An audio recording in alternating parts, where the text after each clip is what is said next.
Harrington, please let the record show that all board members are present and that board member Muhammad Khani is attending by Zoom. This time, Mr. Stephen Hall will introduce our students from Black History Summer Academy to lead us in the Pledge of Allegiance. Thank you. Good evening, Board of Education members. Tonight, we would like to introduce you to several of our SPS students who participated in Black History Summer Academy earlier this month. We had 5 students confirmed. 3 are unable to join us this evening, but we have Charlie Ford and Carson Ford. Would you please join us, please? Thank you. So these students were among nearly 200 participants in our Black History Summer Academy. This annual event is for K-12 students and adults to learn more about the cultural impact of African American citizens and leaders in our community. Springfield Public Schools partners in this effort to celebrate the contributions of individuals of African descent in the areas of education, business, music, politics, and religion. If you are here to support these students, or you are also a participant in Black History Summer Academy, please stand so that we may honor you as well.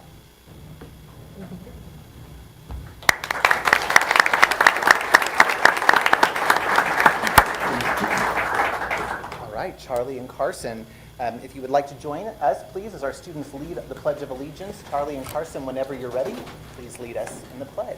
Flag's right that way.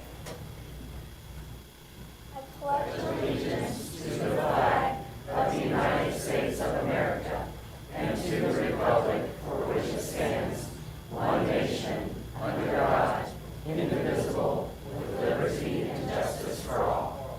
I've got this for you.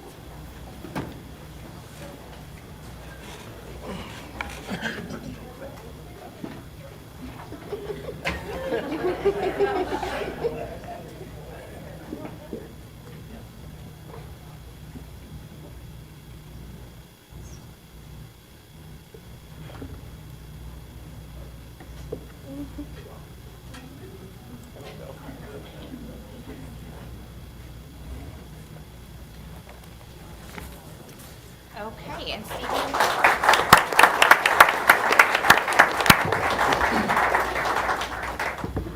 Stephen, you're remaining with us for our Honoring Excellence portion of the agenda. Thank you. Earlier this year, a group of Springfield community members and SPS advocates made the commitment to serve as SPS ambassadors. This is the second group of individuals to participate in the ambassador program. Tomorrow, we will begin accepting applications to become a member of the Class 3 SPS Ambassadors program. SPS Ambassadors is a collaborative effort with the Foundation for Springfield Public Schools to engage with people who believe in public education and who support Springfield Public Schools. They have the opportunity to learn more about our school district, meet with key leaders, and participate in several tours of our schools and programs. Tonight, we will recognize these individuals who have generously given of their time. But first, we would like to invite Natalie Murdoch, Executive Director of the Foundation for Springfield Public Schools, to come forward and share more details with you. Natalie? Thank you, guys. How's everybody tonight? I could not be more excited to honor our amazing SPS ambassadors. I am just eternally grateful for this group of individuals.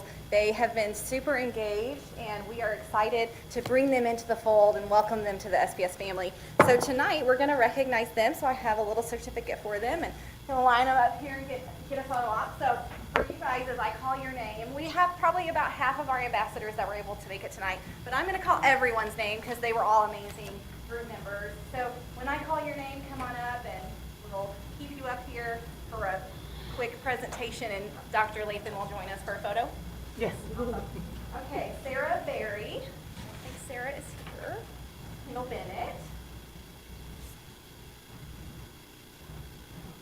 Christy Brown. Yuri Busby, don't think he was going to make it. Chelsea Cole is out of the country. Allison England. James Robert Hayes. Bill Holcomb.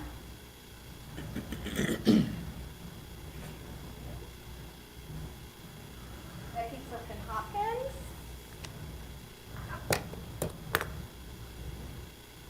Joyce Darman. Jennifer Johnston. Hallie McClanahan, Lindsay McDaniel, Jim Mason, Debbie Murray, Steve Nuremberg, Kim Ross, Lisa Schultes,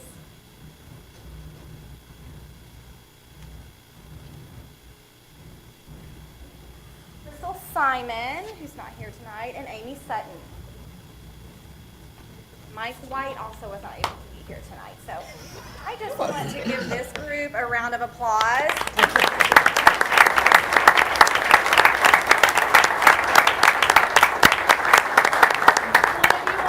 Maybe a little bit about your experience. Is that okay? Let's go through it. Anybody? I will. I have a husband who is a teacher and coach in the school district, 2 children that have graduated, and 1 who is currently still attending. I always thought I was an informed SPS parent, and going through this program, I learned I know nothing about all the great things that Springfield Public Schools offers our students. I didn't even know everything that my own building that my kids went to did, let alone all the other things, all of the choice programs. It was an amazing experience, and I'm so thankful that I had the opportunity to participate. Well, for those interested in learning about becoming an SPS ambassador, applications will open tomorrow, so check the district's website for that information. And we so appreciate you guys. You guys were amazing. Yes. So, where do we go for a group photo? Center right here. We're going to go this way. Natalie, let's bring everybody this way. We may be photobombing in this. I feel like I'm going like.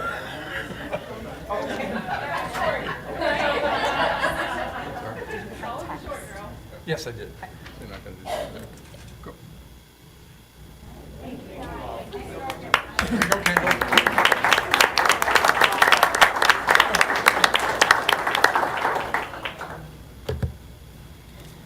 As Natalie mentioned, we will open the application process. Emails will be going out tomorrow to the community and news release information on social media and our website.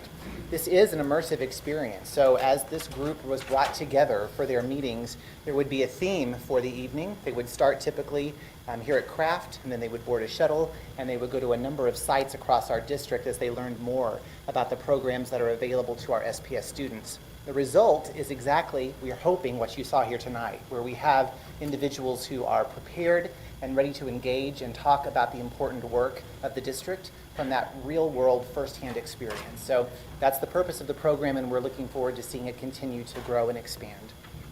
We will conclude our recognitions tonight by highlighting an individual who plays a key role in the success of Explore's Artworks program. This month's Your Story is Our Story focuses on how Sydney Dean develops and manages this popular program that immerses students in the creative arts at 3 locations. Let's watch the video to learn more.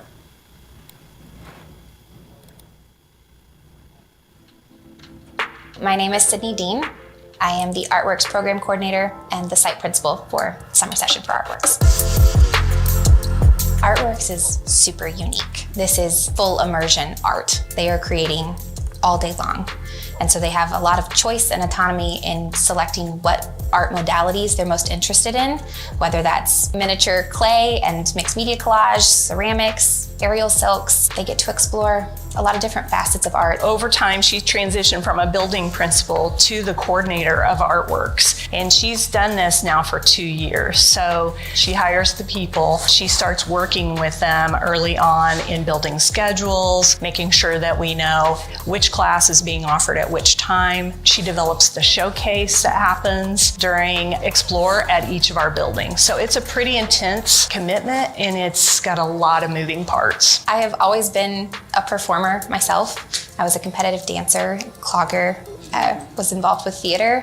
I've been a director and choreographer for musicals for the last 10 years. That's always been kind of in my wheelhouse. I find it really fulfilling to constantly see a need, support a need. So whether it's coming up with a creative master schedule to accommodate for planning periods and lunches and supervision when we don't have specials, shopping for 12 hours at Hobby Lobby with 6 shopping carts as we're tracking down lost supplies. I loaded up 1,000 pounds of clay in my car before school on Monday to make sure we had stuff for our ceramics class. Just being open to helping wherever that may be. She is the most enthusiastic young leader I think I've ever worked with. She has that can-do attitude, is a problem solver, and a collaborator extraordinaire. It just comes naturally to her. I think that's why she's so deserving of this. So it's kind of been cool to take a step back and see that people are getting something from that it is having an impact. The program in itself, the teachers,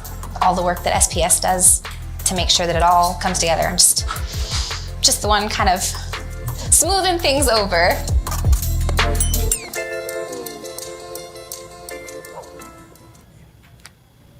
Sydney, would you please come forward so we can say thank you?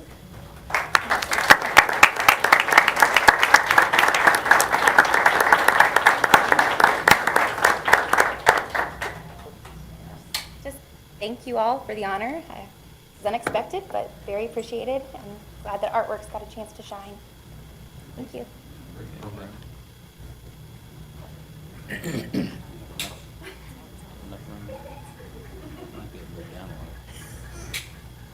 I'm serious. Oh, Sometimes I it thought gets you were tight teasing. Well, it does. but- because of that angle. You just let me know. Okay, thank you. You bet. I could put it there too, also.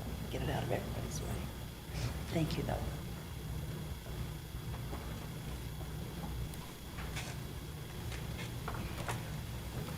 And that concludes Honoring Excellence for this evening. Thank you. Thank you, Stephen. That moves us to item 2.04 of our agenda, which is approval of the agenda. The recommended action is that the board approve the agenda as presented. Do I have a motion? So moved. Motion from member Thomas Tate. Do I have a second? Second. Second from member Kreis. Is there any discussion on the approval of the agenda? Seeing none, we'll go ahead and vote.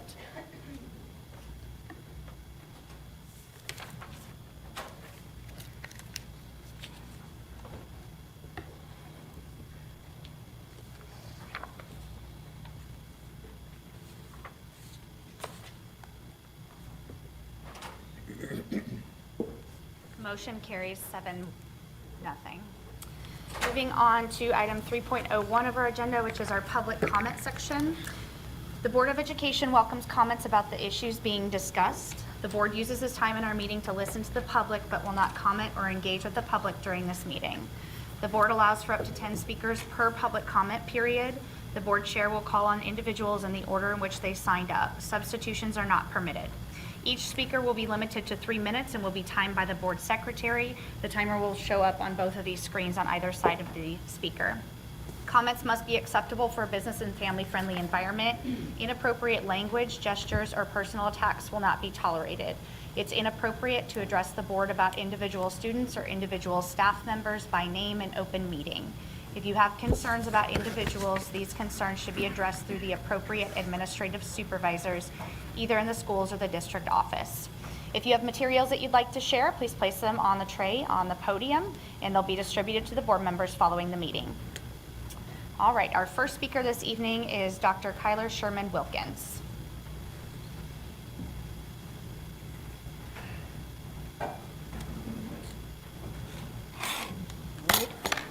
Good evening. I want to thank all the board for your service. This is a thankless job, so again, thank you for all that you do for our community. My name is Kyler Sherman Wilkins, and I'm here today to speak in favor of a statement of support for LGBTQ+ students and staff of SPS. I want to thank the countless advocates, allies, and concerned citizens who have joined this call, signed petitions, and even showed up at school board meetings, continuing to impress upon the board the importance of this statement. I would also like to thank the board member who called for a vote on this resolution during the May 16th meeting. Your actions are greatly appreciated. I want to remind the board why we are here in this moment.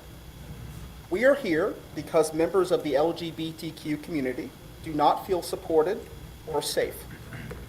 This year alone, we have seen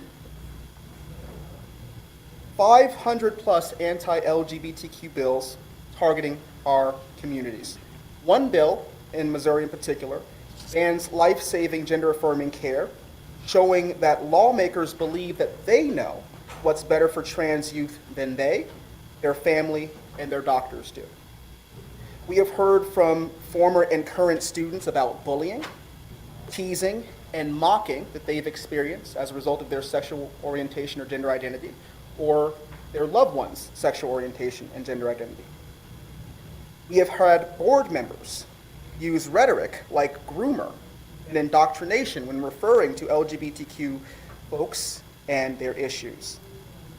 With all this hate, we have to imagine and realize that our LGBT students don't have the luxury of just being students.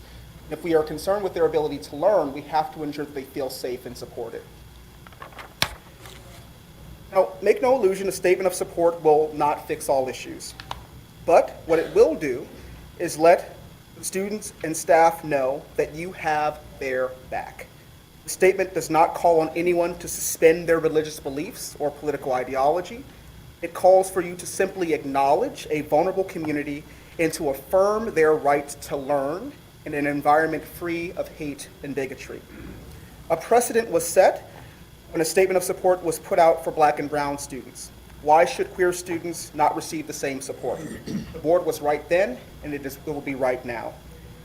I'll end by saying that the board has the opportunity to join the city of Springfield in being on the right side of history.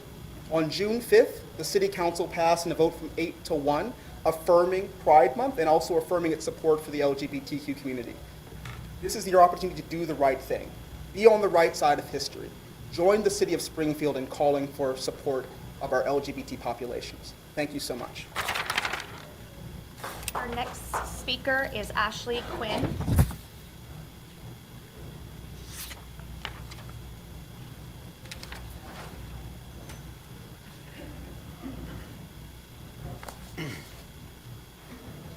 Good evening, Board President Kincaid and members of the board. My name is Ashley Quinn. My pronouns are he, him, his, and I'm a proud foster parent of a recent Parkview graduate. I'm also a concerned Christian, like many of the speakers from the June 13th meeting, though I do not belong to their association. I believe we can have freedom of religion without using religion as a shroud to disguise bigotry or to excuse discrimination against people. The claim that a statement of support for LGBTQ students inherently discriminates against Christians serves to erase the existence of queer and trans Christians, of which there are a number in this community. I am a queer and transgender man serving as sabbatical pastor at National Avenue Christian Church, Disciples of Christ. 10 years ago, at our denomination's international convening, a resolution was passed entitled Becoming a People of Grace and Welcome to All. I won't read the whole resolution, of course, but here are a couple of excerpts. Whereas Scripture affirms that all people are created in the image of God. Whereas persons continue to be devalued and discriminated against within society, and more sadly within the church, because of their sexual orientation and or gender identity. Whereas disciples historically affirm that individuals and congregations hold differing interpretations of Scripture, but that they are called to transcend differences and claim one another in Christian unity. Therefore, be it resolved that the church recognizes itself as striving to be a people of grace and welcome to all God's children, though differing in race, gender, age, sexual orientation, gender identity, nationality, ethnicity, marital status, physical or mental ability, political stance, or theological perspective. Be it further resolved that faith, baptism, and spiritual gifts of all Christians, regardless of their sexual orientation or gender identity, that those are neither grounds for exclusion from fellowship or from service within the church. Rather, we celebrate that all are a part of God's good creation. I don't share this because I think that matters of civil governance or public school policy ought to be decided on the basis of religious argument, because frankly, I don't. I think our First Amendment to our U.S. Constitution ensures that. Rather, I say this to remind those that may think that Christianity dictates, or that Jesus calls them to oppose this kind of resolution, that Christianity does not speak with one voice, but Jesus does.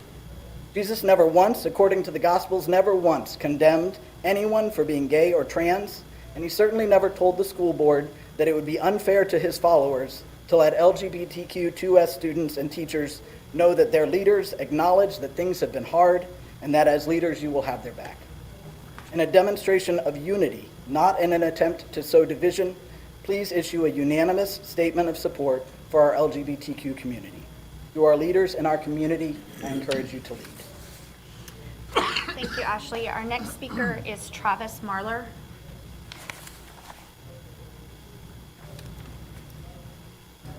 Good evening. I don't really have a good segue, so I will just dive over in. Can you hear me okay?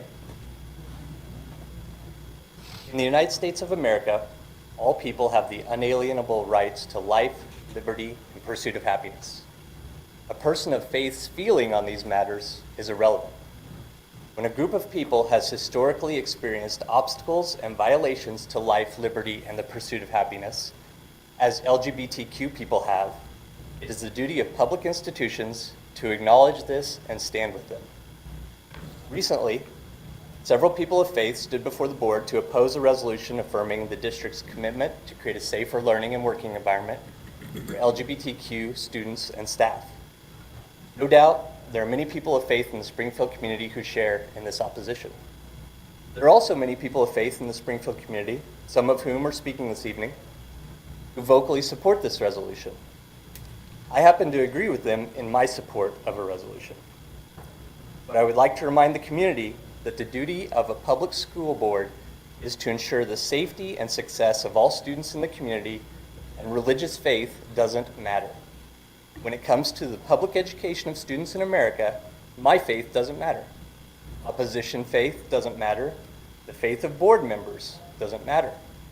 The only thing that matters are our students' rights to life, liberty, and the pursuit of happiness here within the context of public education. And as evidenced in recent years by local opposition to employment and housing protections, by public school incidents, and by recent moves in the Missouri legislature, the life, liberty, and pursuit of happiness of LGBTQ students have been and are being threatened. As the father of an SPS student, I want to urge the board to adopt a resolution for the safety of LGBTQ students and workers, which will publicly acknowledge their rights to life, liberty, and the pursuit of happiness. Thank you. Thank you, Travis. Our next speaker is Emily Bowen Marler.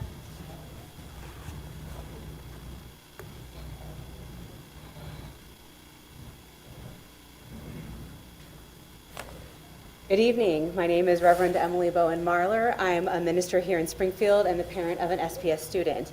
I have come to share a letter that has been signed by over 50 people of faith from a variety of faith traditions, close to 20 of whom are clergy and/or faith leaders, and I have copies of the letter here for each of you.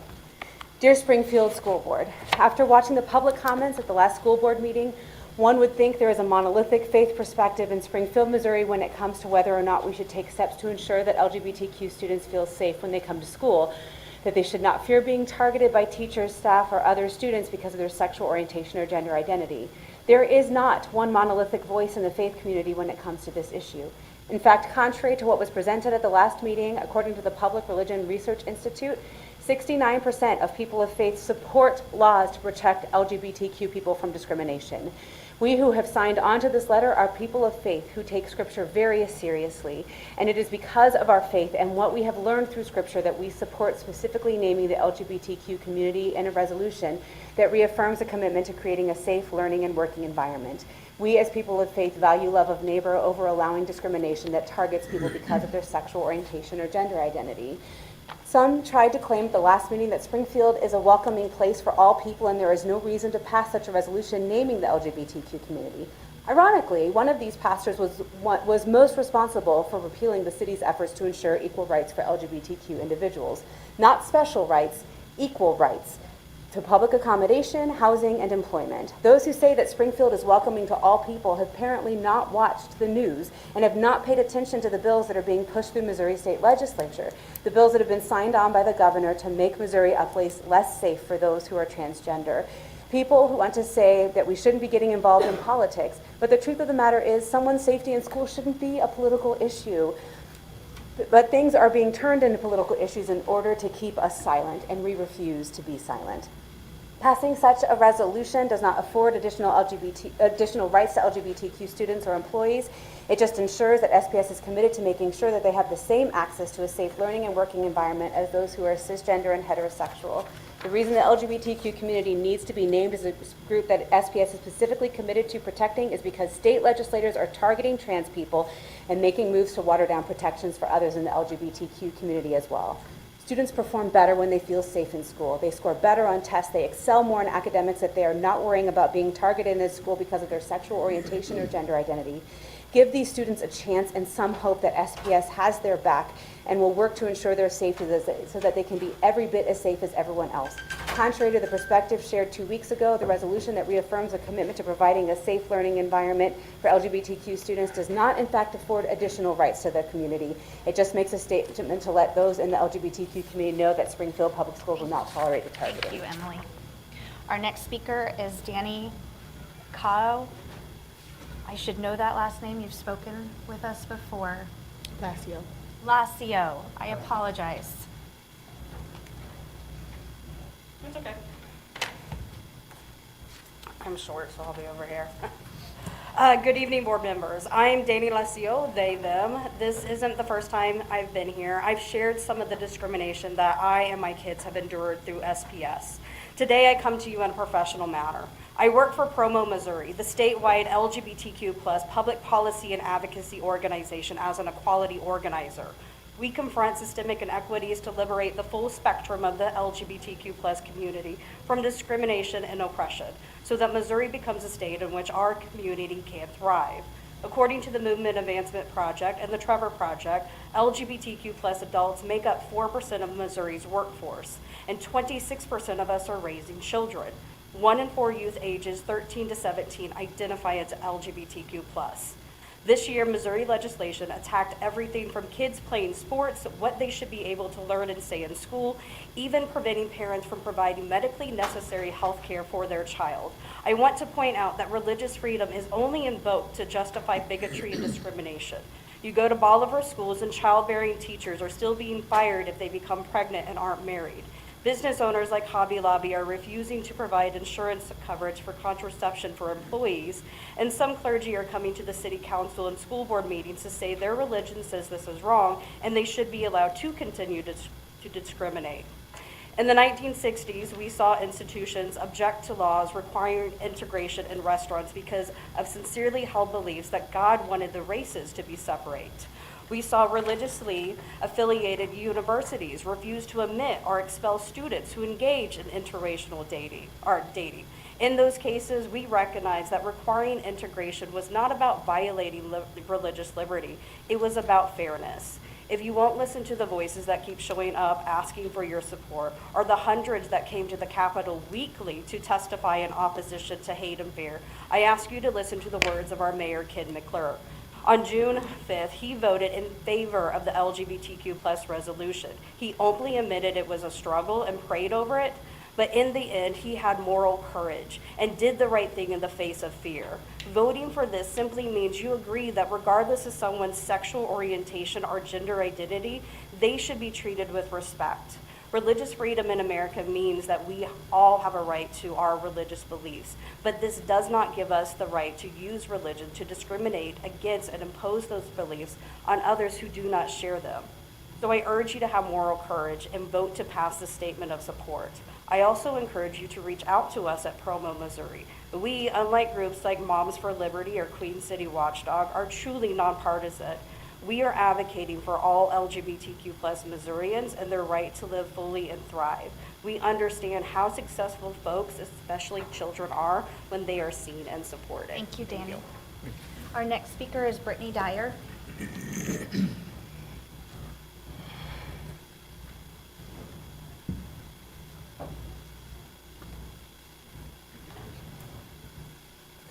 Hello, board members. For 11 months, we've expressed the need for a statement of support for the LGBTQ+ community from every single lens possible. Tonight, I want to share some of the experience firsthand students, staff, and families that we keep referring to, putting some humanity to these numbers that we're throwing around. I'm not going to list any of their names or any identifying information, but I'll list them as parent, former student, current student, etc. Parent, after third grade was so hard on our child, almost daily bullying and no support from the school or higher ups, we were forced to homeschool. We had to rearrange our entire life just to keep our child safe in their learning environment. A former student, I'm actually a product of SPS schools. I was teased and assaulted in schools basically my whole life.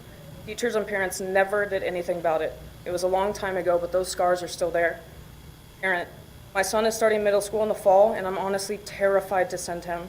I don't know how to protect him, and that's my main goal as a parent. Former student, if there was support in SPS when I was a kid, maybe I wouldn't have been so scared to be myself for so many years. Maybe I wouldn't have tried to take my life as an adult because I got the support I needed as a child, even if I did not receive it at home. Former student, I didn't come out until I was out of high school. There's many reasons for that. What I can say is I did notice there wasn't any support for the LGBTQ plus community in schools. Some teachers were supportive, but they were the minority. A lot of kids felt singled out for being different. A statement of support for the community would have shown them and me that this is a safe space, especially if it was followed through with positive actions and actual repercussions for staff and students that act against queer students. Current teacher. I'm a teacher in the district, and I identify as part of the LGBTQIA plus community. I am so afraid that I will get fired for being open about who I am. But thank you for standing up for those of us that are too scared because of retaliation. Former student. I was suspended for 10 days because I wasn't very ladylike. I was thrown down the stairs. My clothes were covered in paint. Kids told the teacher I was suicidal when I was not, so every time I left the classroom, she forced them to give me affirmations, which just further isolated me. Part of the school system scared me into being in the closet because I was not accepted or even tolerated for that matter. Current teacher. SPS neutrality is loud, and it makes teachers nervous to stand up for LGBTQ plus students because the district is not.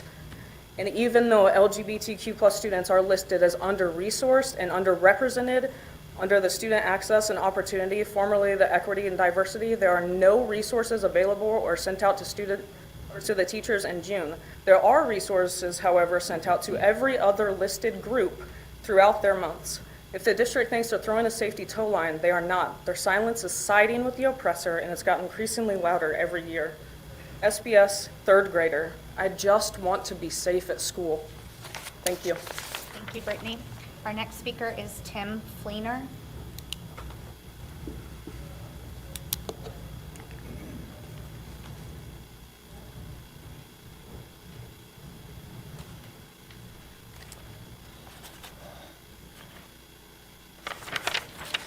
Good evening.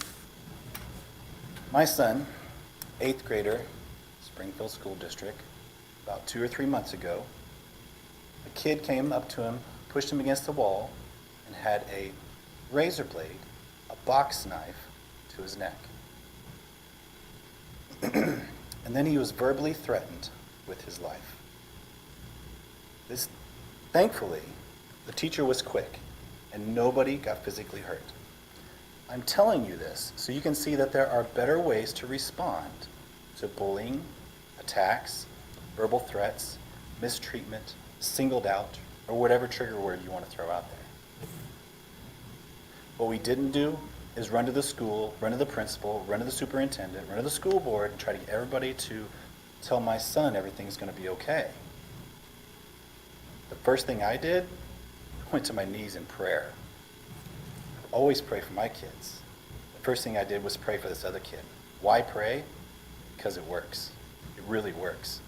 You're raising our kids to make a difference in those around them. You will be a much happier person if you stop focusing on yourself and put the focus on those around you. And this is how we handle it with our children. We help my son and put his focus on the other kid, to love and to forgive the other kid. And guess what? It also works. It works really good. After about 2 weeks, I asked my son how things were going with this other kid at school. My son said, this kid came to me and apologized for what he had done. He's also said, nobody treats me the way you treat me. Imagine that. Loving others actually works.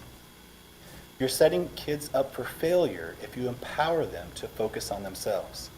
You're setting up teachers for failure if you force them to teach kids to focus on themselves. But this whole affirmation or support of a single group is even worse. It not only teaches kids to focus on themselves, but it empowers them to make others talk about them in a certain way. Focusing on yourself will lead to more anxiety, depression, friendless, but pouring your life into others with proper love and forgiveness will bring joy, peace, and true happiness. There's a bill sitting on the governor's desk by Senator May, a Democrat, to allow schools to bring the Bible back in social studies. We should be talking about that, not reversing what we teach our kids before they even go to school. Thank you. Thank you, Tim. Our next speaker is Jenny Norton.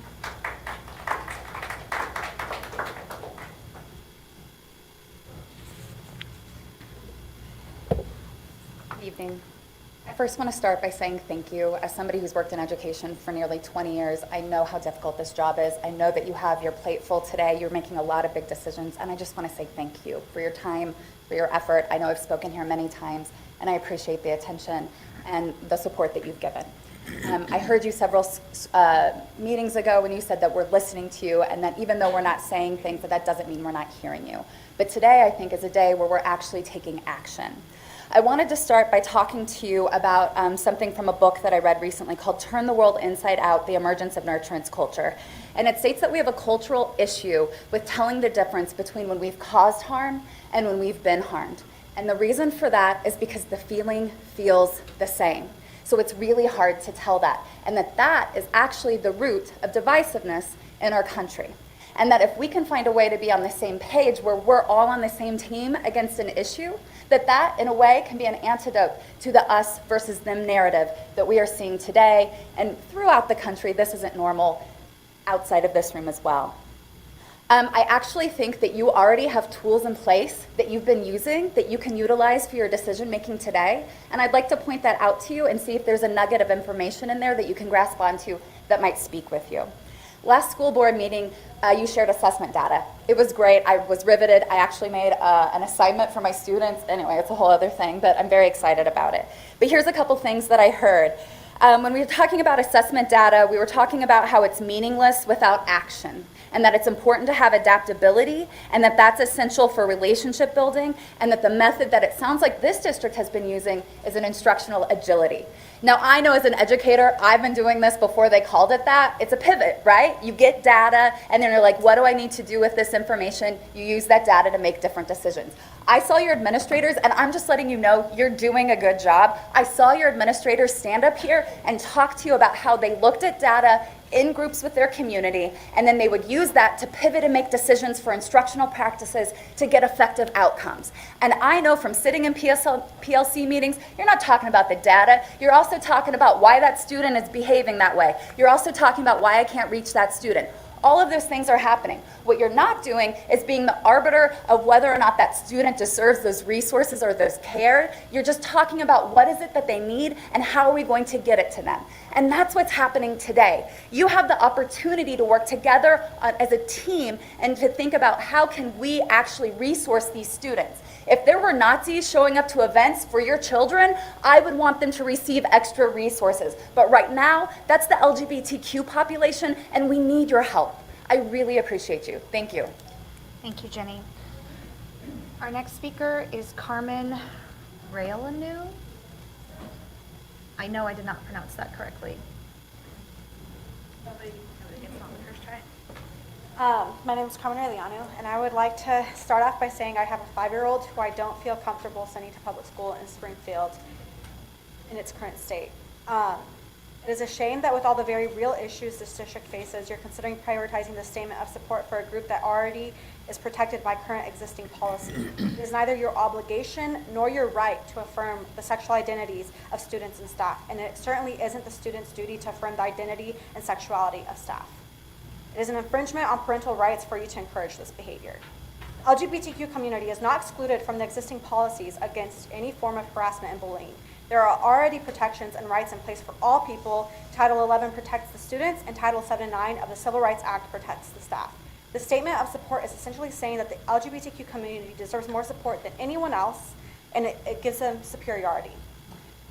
That is not the duty of the tax-funded school board and public school system, and it is not hateful nor transphobic to desire an educational environment for children that is free of sexual and gender ideology. The West used to be a beacon of knowledge and education, and now we are the laughingstock because instead of trying to correct the staffing shortages and declining education, we hyperfixate on these issues that are divisive, and at their core, they're not educational. According to letsgolearn.com, U.S. students not only test poorly in math, but the U.S. does poorly compared to other countries in teaching math. For example, the average fourth grader in the U.S. is expected to know about 40% of what he or she needs to know to succeed. This compares to 70% in France, 80% in South Korea, and 90% in New Zealand. The NAEP routinely shows that only 1/3 of U.S. eighth graders are proficient in math. The U.S. also ranks below average in science and reading on a global scale. Yet the U.S. public school system continues to go down this path of pushing gender ideologies, and it's pushing it on students who need to be focusing on academics in the classroom. The public education system is letting our nation's students down. Simply put, the resolution states the desire to be more inclusive, but you are not currently excluding the queer community, and I don't care for my children to feel affirmed at school because it is my duty to affirm them. I don't pay taxes for the school to be inclusive, I pay taxes for academic education. Academics should be the priority of the staff and students. Leave the gender-affirming sexuality education to the parents where the rights belong. And I would also like to say that we're on a slippery slope as a culture, as a society. It's whether you like to admit it or not, it's a slippery slope, and eventually it becomes a cliff that you fall off. And when the pendulum swings this far left, it's going to come swinging right back. And it's a scary, scary notion, and it's happened in history time and time again. And I would just like to say that we need to be wise in how we educate children. They need to be prioritized, the foundations of education and academics need to be prioritized. These gender ideologies just simply do not have a place in the classroom if we want a cohesive, united future for our children. Thank you. Thank you, Carmen. Our next speaker is Manuel Gonzalez.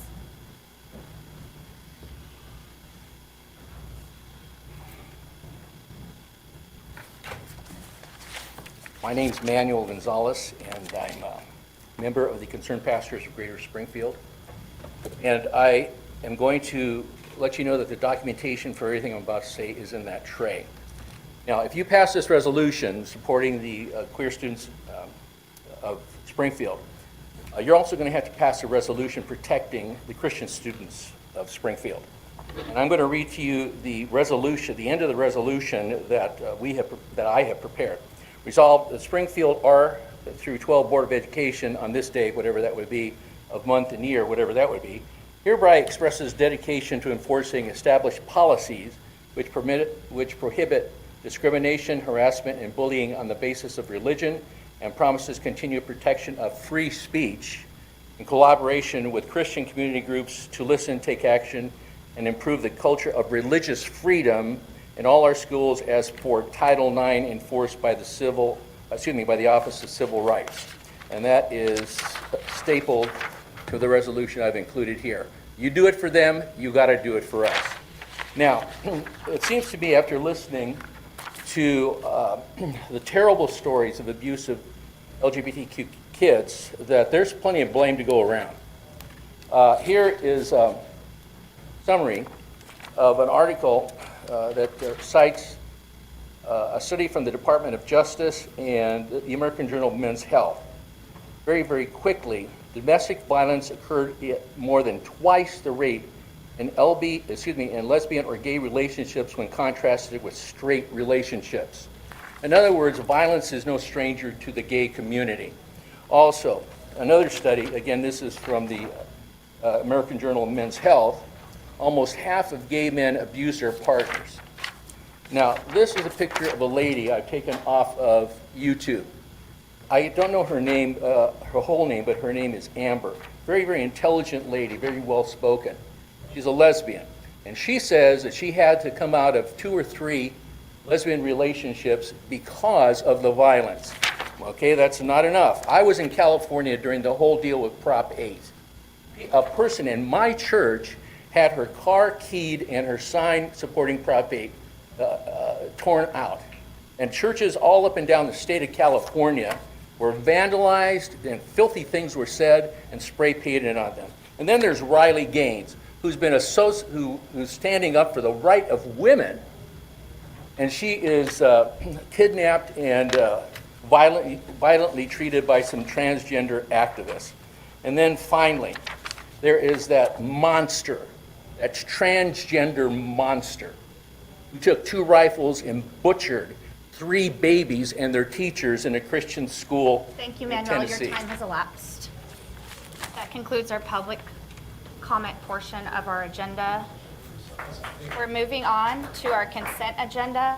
A board member requested that the 23-24 budget be removed from our consent agenda. That item has been removed and added as agenda item 11.01. The remaining consent agenda items are 4.01 through 7.01. These items were provided to us prior to our June 14th study session. The boards had an opportunity to ask questions and provide feedback. The recommended action at this time is that the board approve consent agenda items 4.01 through 7.01. Do I have a motion? So moved. Motion from member Thomas Tate. Do I have a second? Second. Second from member Makowski. Any discussion? Seeing none, we will vote on our consent agenda items 4.01 through 7.01.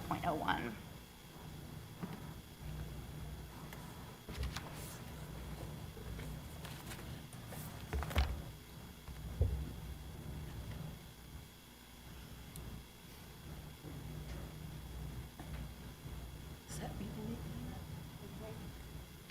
Can you roll call Judy? Hers is not coming up. Judy, can you do a verbal vote? Aye. Aye. Do I need to lock out of that here? But everyone else? Motion carries 7-0 on the consent agenda items.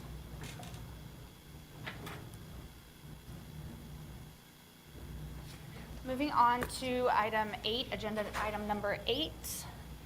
First is 8.01, legislative update, and Jason, I always get your last name. Zamkis, thank you. Will present a summary of education related to legislative items that passed during the 23 legislative session. Is he? In the lobby. Okay.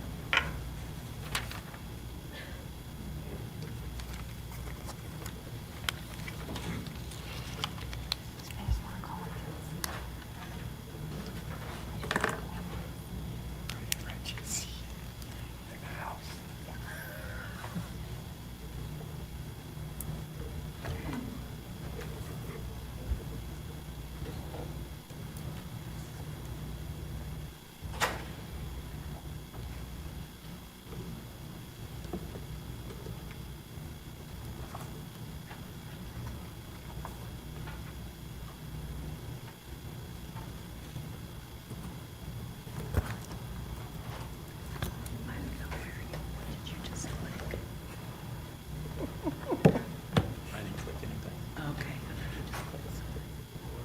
It automatically. Oh, okay. Good evening, Jason. Good evening. Well, thank you all for giving me the opportunity to come in and give a little bit of detail as to this most recent legislative session.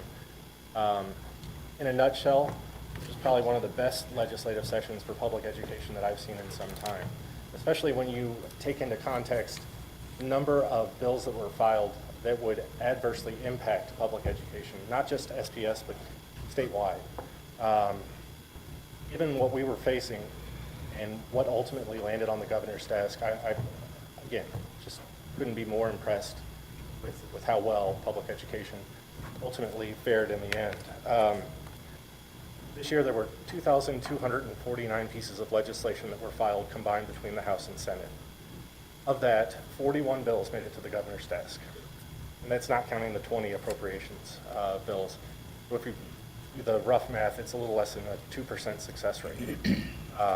That having been said, there were a number of legislative proposals that SPS specifically had an impact on and was able to improve the ultimate end product. One of those would be Senate Bill 75 that was sponsored by Senator Rusty Black. Senator Black is a former educator himself. He was keenly interested in trying to address the teacher shortage and educational employee shortage throughout the state. And to do so, he wanted to adjust the amount of income that a retired teacher could actually earn in a school setting to try to lure them back into that school environment and fill some of those gaps. When he originally introduced that bill, he used a federal Social Security maximum benefit term that it was an incremental increase, but in talking with Dr. Mulford and other SPS staff, based on SPS wage rates, really wasn't going to do anything to address the shortages that we're experiencing here in Springfield. So I set a meeting with Senator Black and worked with PSRS to try to up that in a way that was both fiscally responsible so that it wouldn't upset the balance of the retirement system statewide, but it would also have the desired result of actually drawing people back into the workforce in public education. In addition to that, there were a number of bills that, for a variety of different reasons, that would have actually placed undue burdens upon public education, exposed them to potential litigation costs and things of that sort, most notably Senate Bill 4, Senator Koenig's Parents' Bill of Rights.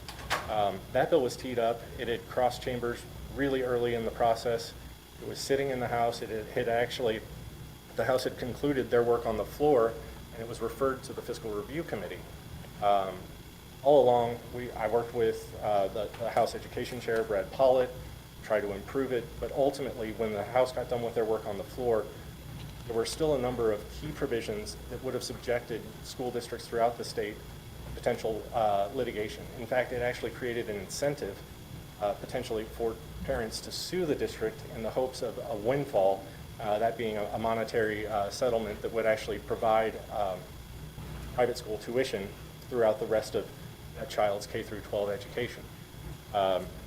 Understanding that this was going to create a significant burden on SPS and public schools, I went to the Fiscal Review Chair, that's where the bill was referred after the House work was done, and kind of walked him through some of the, I wouldn't even say they were unintended consequences. I think some of this was well known and actually intentional.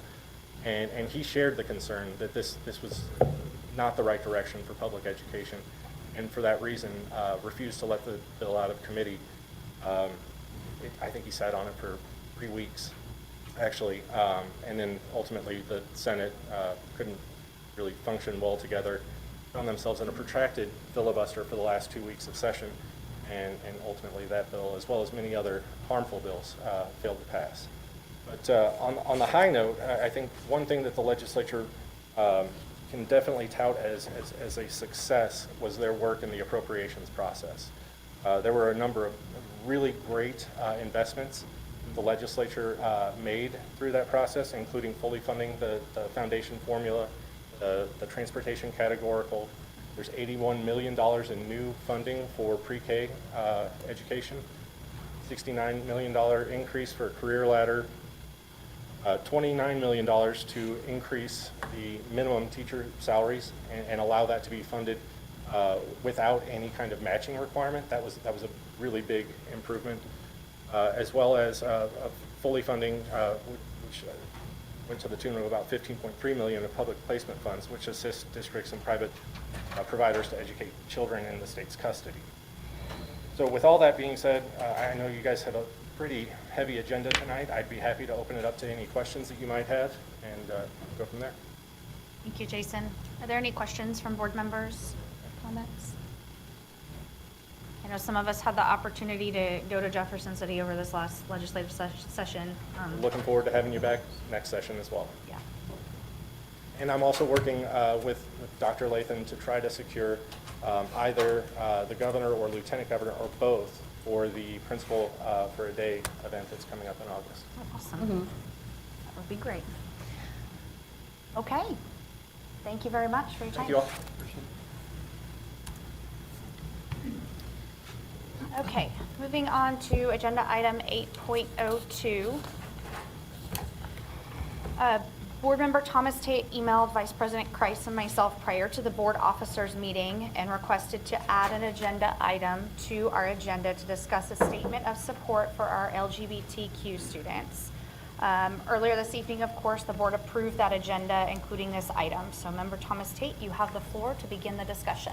Yes, I wanted to have the opportunity to discuss with our board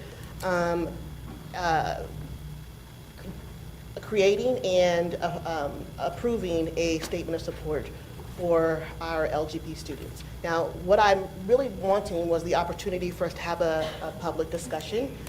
For 11 months at this point, we have had constituents from both sides of this discussion come to us with lots of information. And we have been silent, and I felt like in an effort for us to increase our community engagement, our communication, and our transparency, it would be necessary for us to have the opportunity to at least discuss this in the public forum. Whether or not we vote on anything, I think we owe it to our community to at least have a discussion. I personally would like for us to have a resolution, and the reason why I think a resolution is necessary is because we do have a subset of our student population who has voiced significant concern about their welcoming environment.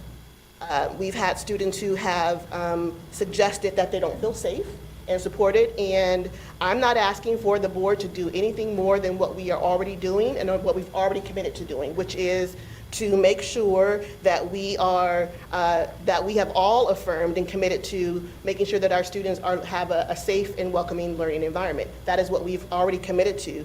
To be able to make a statement to reaffirm that doesn't take anything away from what we've already committed to doing. It doesn't require that anyone goes against their religious or political beliefs about a person's identity. It just says that we recognize that there are students who want to feel more welcoming, and we are committed to making sure that they feel welcomed.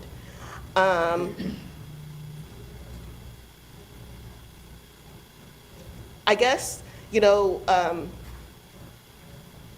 I just want to say that I was with a 4-year-old a couple of days ago, and she had a little plastic fake camera. It's a little square triangle, rectangle thing, and she wanted to take some fake pictures.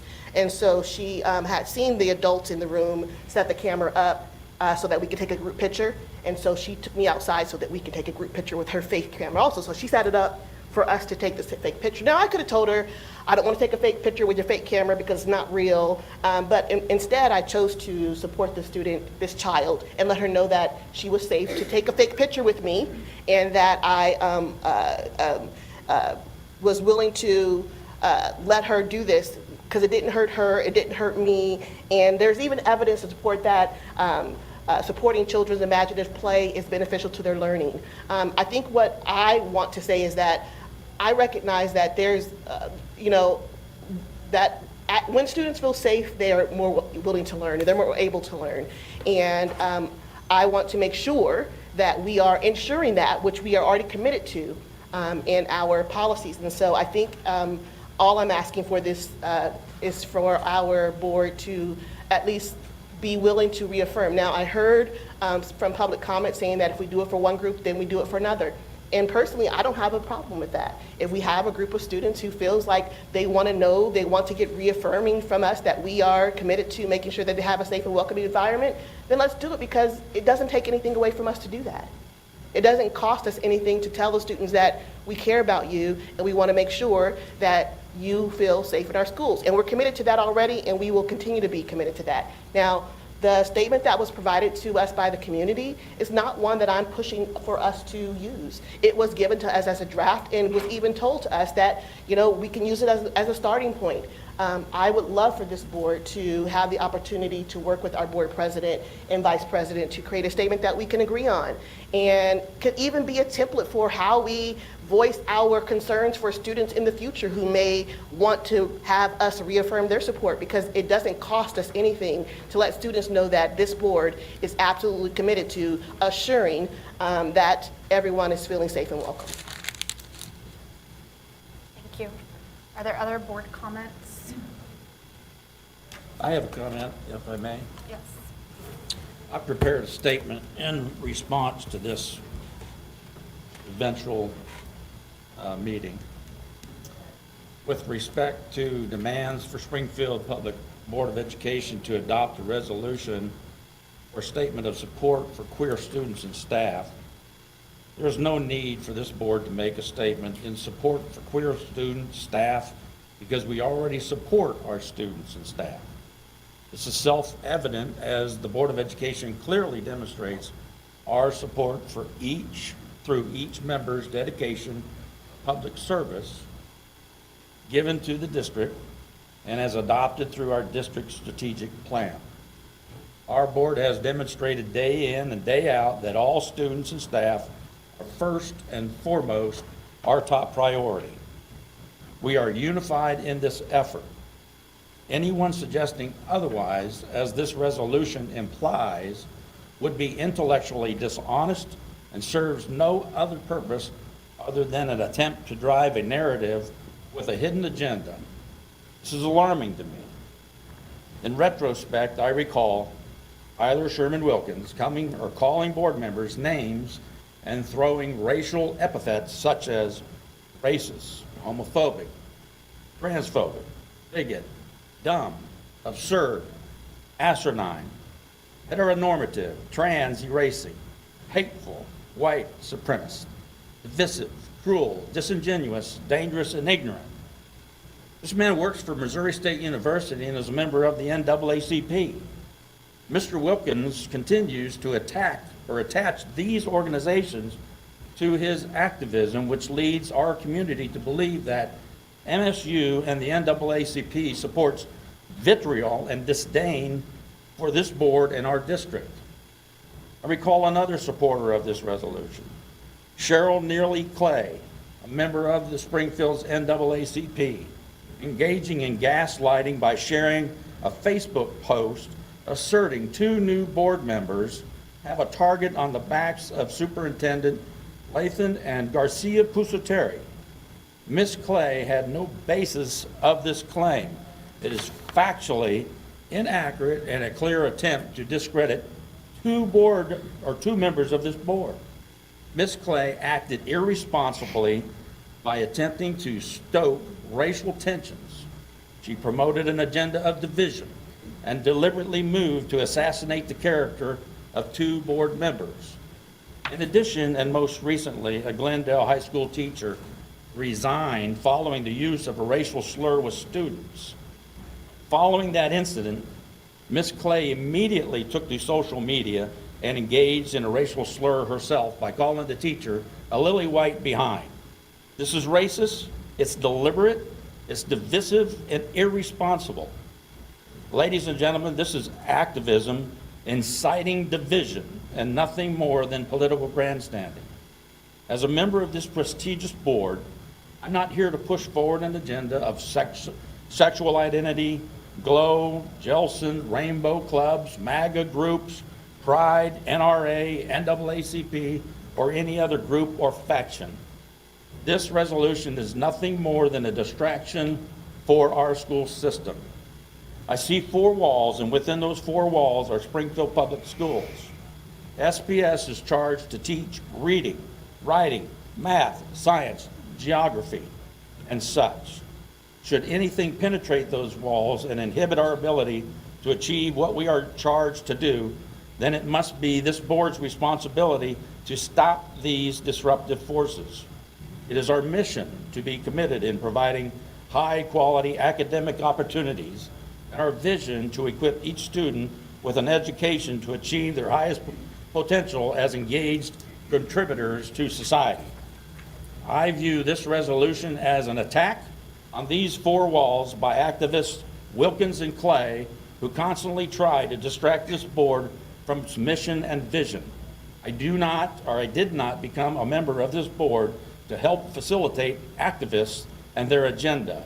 My focus is keeping activism out of the 4 walls and work to provide a high-quality education for our students and to support our staff by providing them with the tools needed to accomplish academic success for all students. That's my statement. Thank you.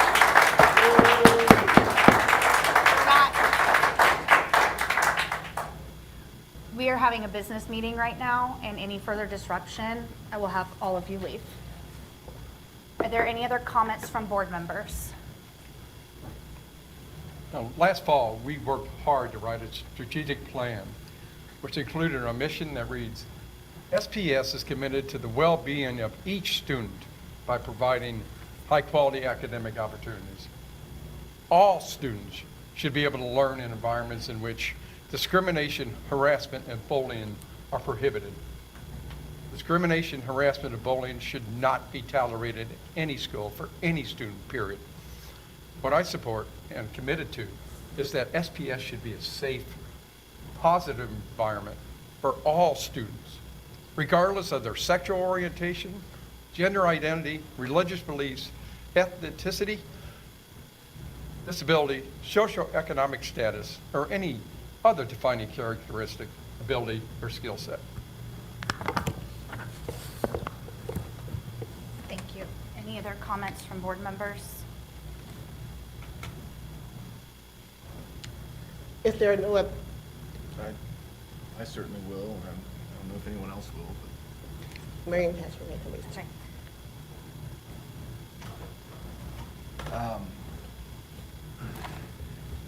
So first off, thank you for requesting this to be on the agenda. I have no issue talking about anything at any time. I think it's our obligation, it's our duty to have discussions, even if we feel like they're difficult. But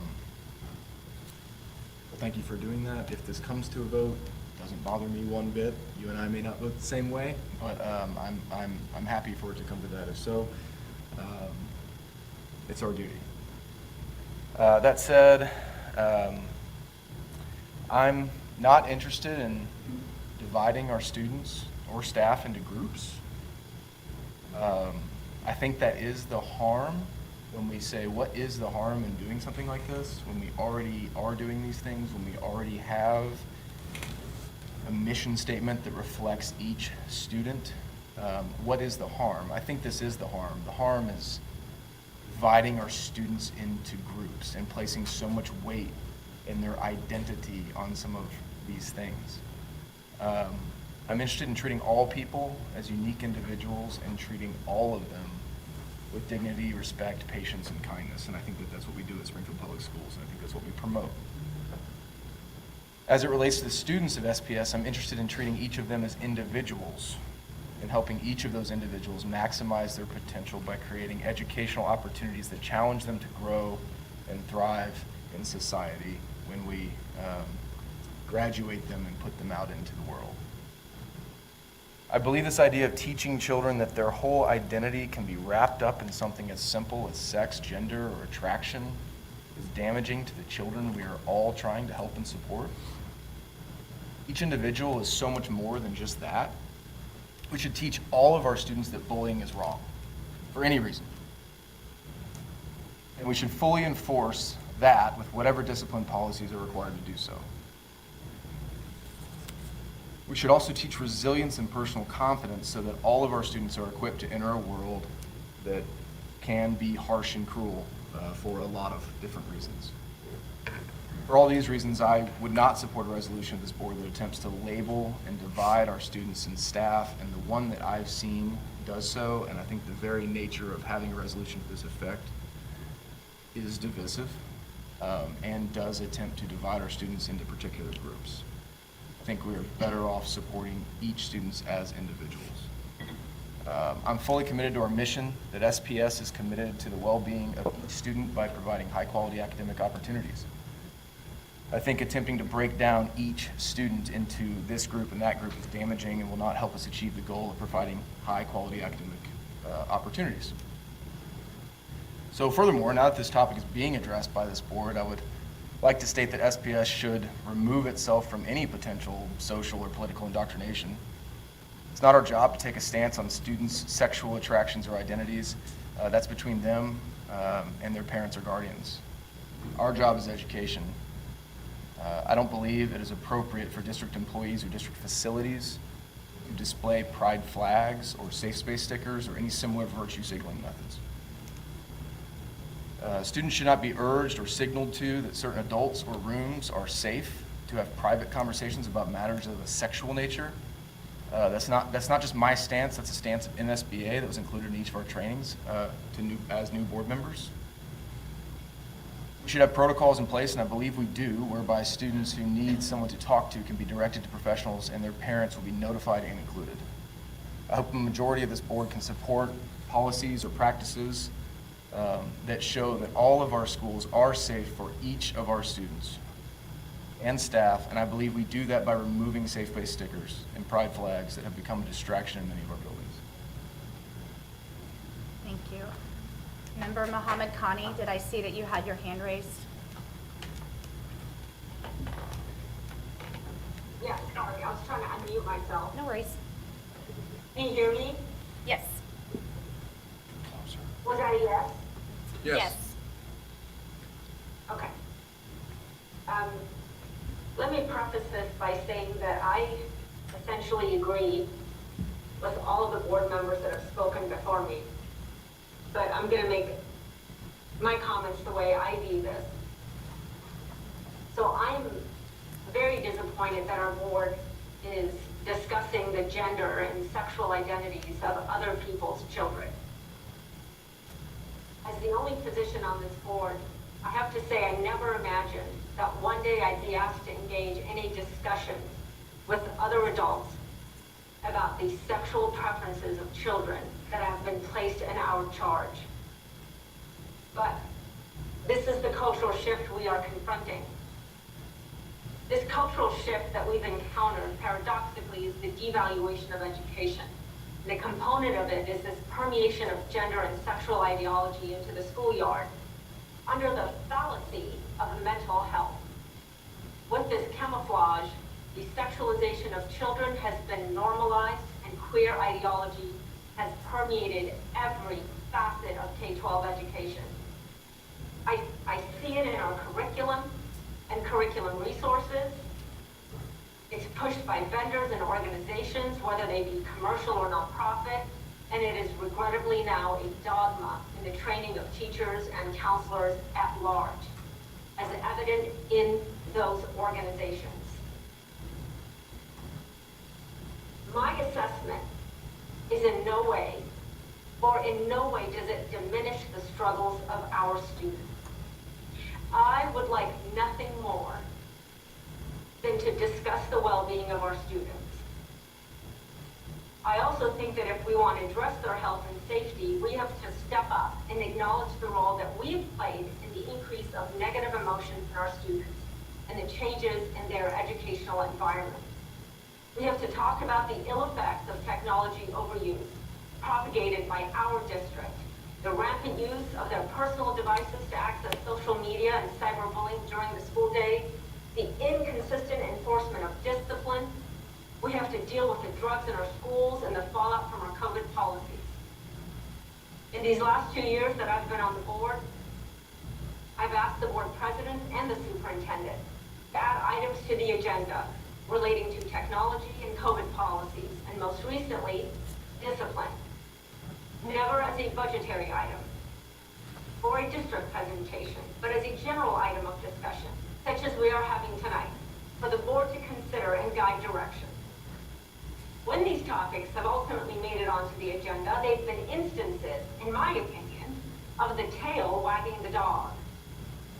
And so now tonight, we sit here, Rome is burning, and we're going to talk about the impact of the gender and the sexual desires of our students on their schooling. Students who are overwhelmingly minors. I absolutely, like all of you, believe in protecting and cherishing every student, but I think we need to step back and think this resolution through. I empathize with the LGBTQ community, but this resolution will not have the intended effect. Yes, we absolutely need to prohibit discrimination, harassment, and bullying on all accounts and in all instances, but we do that by enforcing policies and addressing the issues that plague us, and I've listed some of these, I've alluded to them, not by just issuing a resolution and think, oh, well, check that box off, problem solved. I'm going to reiterate, our discussions need to be centered on education through how we allocate resources, how we attract and empower the best talent, and then we support them with top-notch curriculum, and we bring them effective policies, and we enforce these policies. I believe that the 8 of us are here with the same goal, to advance the academic achievement of our students. And sometimes we have different ideas on how to get there. And these differences have always been a source of strength. I'm feeling a little shaky now. I question my confidence in our ability, this body's ability to fulfill its governing mission. And I just want to end by repeating our mission, and I know it's been said already. Springfield Public Schools is committed to the well-being of each student by providing high-quality academic opportunities. Period. Thank you.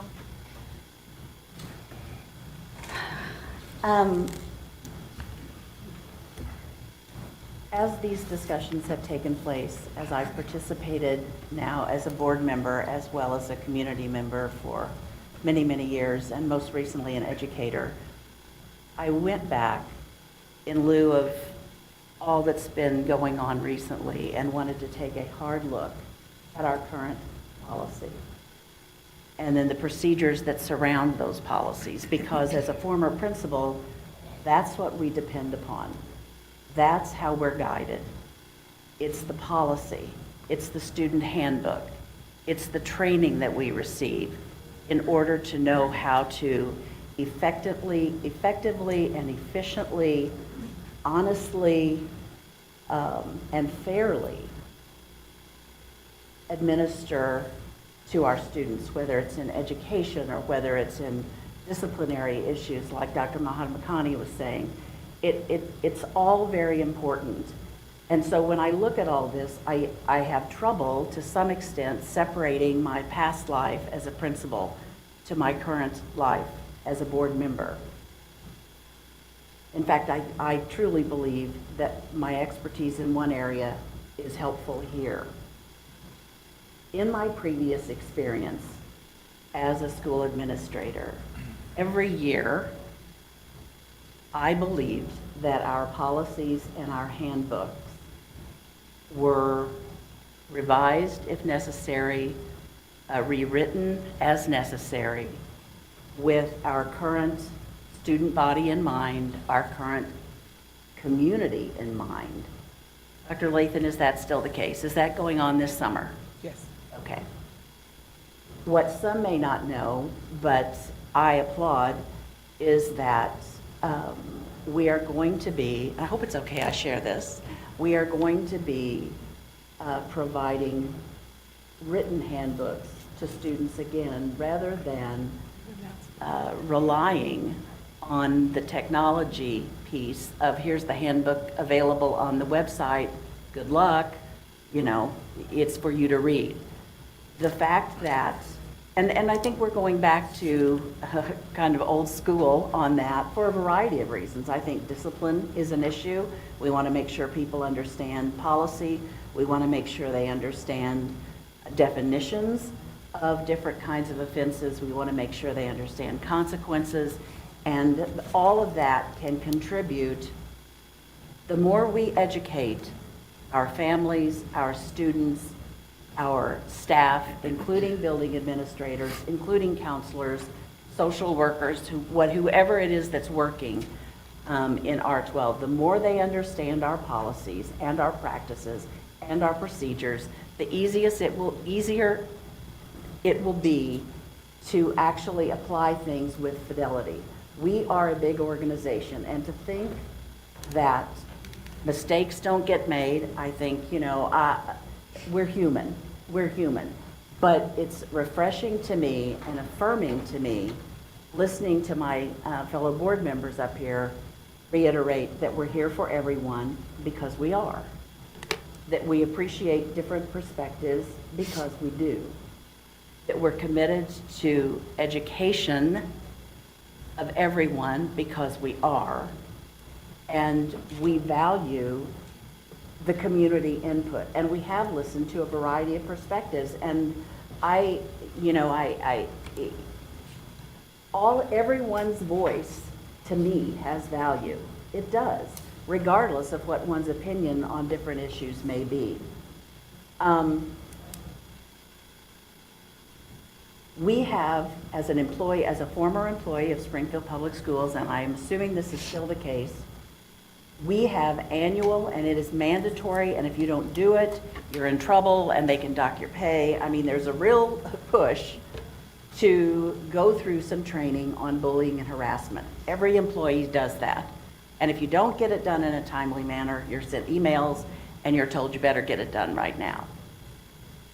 That's good, and that's helpful, but I'm of the opinion that's probably not enough. I think that on this particular issue, we need to closely examine our own policies to see, are we meeting the needs of all students the way the policies are written? And I think we need to take a look at that. If it's deemed that we're not, well, maybe would they need revision? If it's deemed that we are meeting what we need to do in terms of protecting everyone, then what perhaps is missing is the training piece and making sure that everyone understands that we're here for all students, we're supportive, we will do our best to make sure, to ensure as best you can in the world we live in, that students not only are safe in school, but feel safe in school. Because either one of those situations can be detrimental to learning.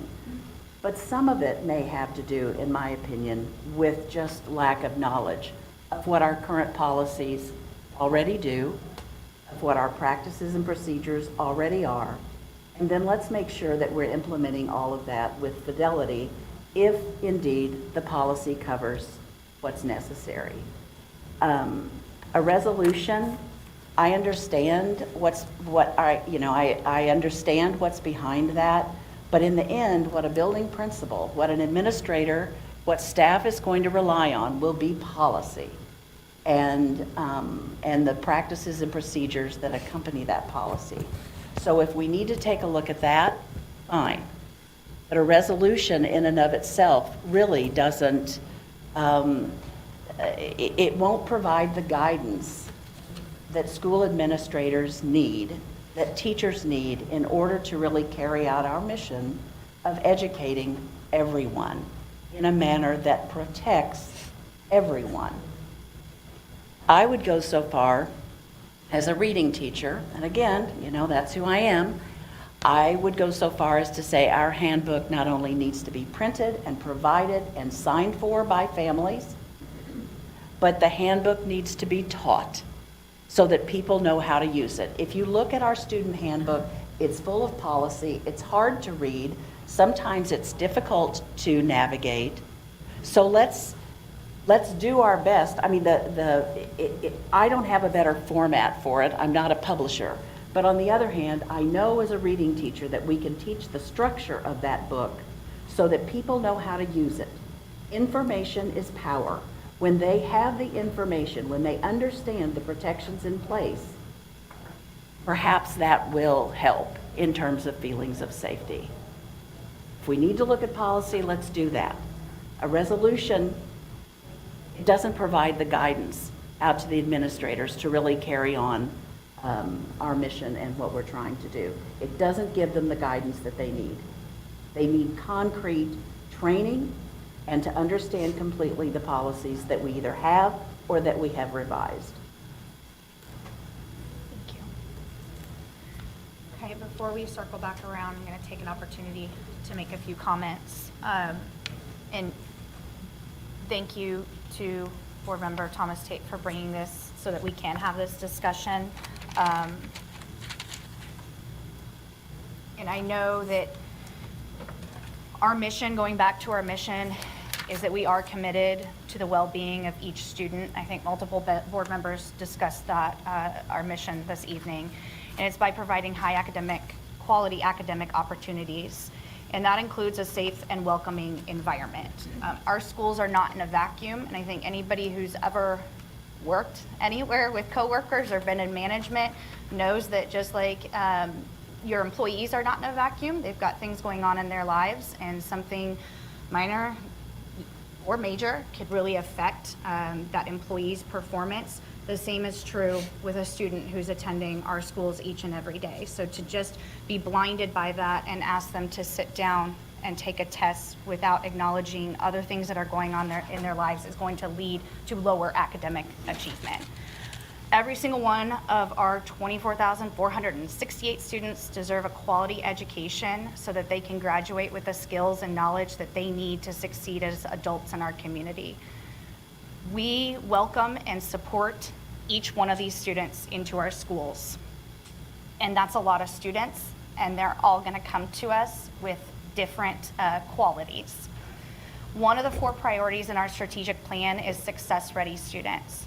Within that priority, our district and this board committed to examining processes that remove barriers and provide access in order to maximize educational impact.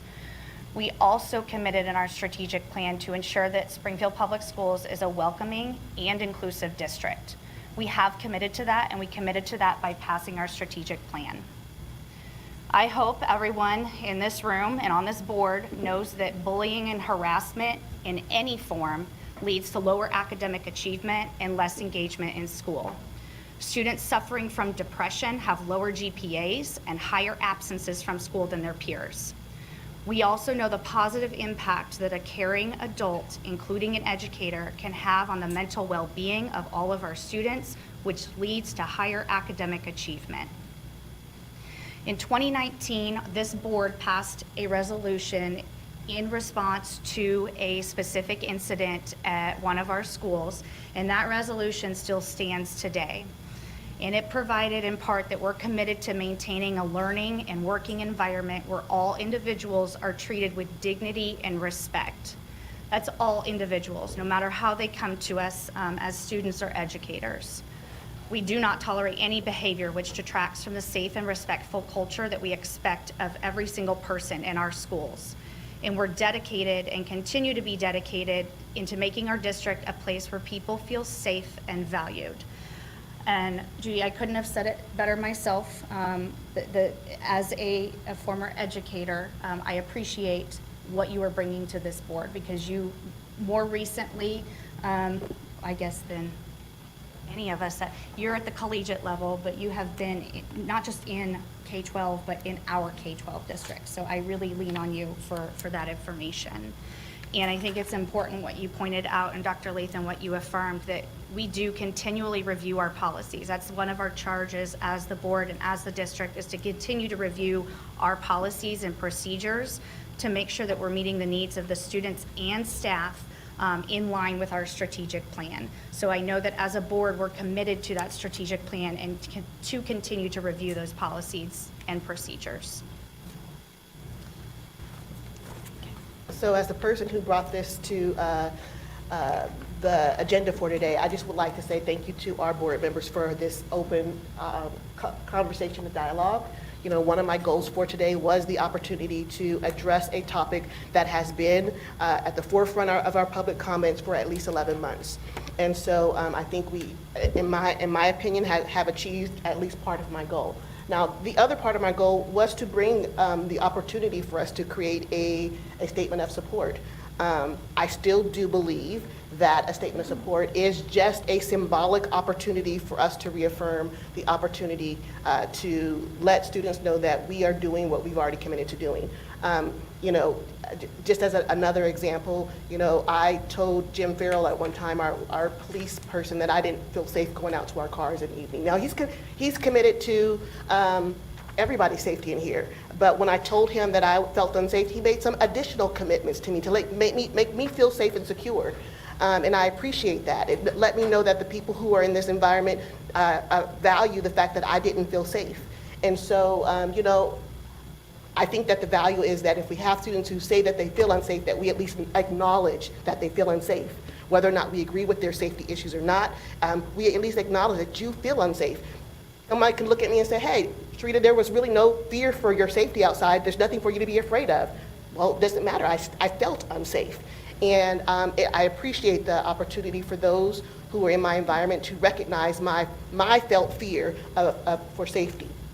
So my goal today, my second goal was to offer a motion that the board allow the President Kincaid and Christ to draft a statement of support for LGBTQ community for the board to review and approve. Hearing our statements, I'm not sure if that will go forward or not, but that would be my motion. I do agree with Ms. Bruner, Board Member Bruner, that we do deal with policy. And I'm not suggesting that this is an either or. The statement of support doesn't neglect our responsibilities that we already have to review our policies and to make sure that our policies work. For all of us who are in environments where there are policies that guide our performance, we know that policies are not always followed. So there is an opportunity for us to both review to see if the policies are doing what we're hoping that they're doing, but also to see if they're being followed in the way that they should be followed. That is a part of our commitment already to this district, and I think we should continue that. Perhaps we could say that in a statement of support. Again, I don't think that a statement of support takes away anything from what we're already committed to. It just makes those who say that they feel unsafe know that we are committed to their needs. Okay, so just to repeat, you've made a motion for Vice President Christ and I to draft a statement of support for our LGBTQ students. Is that correct? For the board to review and approve. For the board to review and approve. Is there a second? Seeing no second, the motion dies for lack of a second. Any other comments? You're next in line. If you want to make a second comment, No, you don't have to. I really appreciate you offering that. I do like what Board Member Byrne says about the safe space stickers and that. I think that is a very important issue because I think that having those stickers around is always a reminder. And I don't think that is a reminder that actually helps our circumstances within the school system. I think every classroom is a safe space. I'm sure there's a lot of arguments with regards to that, but I would be for removing them. And with regards to school, or board member, I was going to call you principal. Well, whatever. Bruner, there's nothing better, I mean nothing better, than to follow a guidebook and always nesting the guidelines within the guidebook. It certainly will make all the difference in the world. I remember so far being on the Board of Education, reminding several different educators that when they had an issue, one of the first questions I would ask them is, what does your guidebook tell you? And we find that we don't always follow the guidebook. And there's where the education comes into play. If we would all be consistent in following the guidebook, and if as a Board of Education is consistent in, redefining as we move through cultures and time, that I think that would be a document that would be supportive. I would definitely be supportive of having a paper copy, and you may already do it, I just don't know that. And going home with that child, that student, so that way the parents know. I've even interacted with parents. I want to point this out one more time about the guidebook. With parents, and I said, did you go to the handbook, the guidebook? And they said no. Well, there lies our problem, folks. A lot of times is we're not using the guidebook and the policies that we currently have. So I would be supportive in what you had stated with regard to that. Teaching the structure. That's right. Thank you so much. I appreciate that. Do you have any other comments? Mary's right. No. Okay, and Member Muhammad Khani, we're just going back in order, so I'm going to look to Member Byrne if he wants to make a secondary comment. Yeah.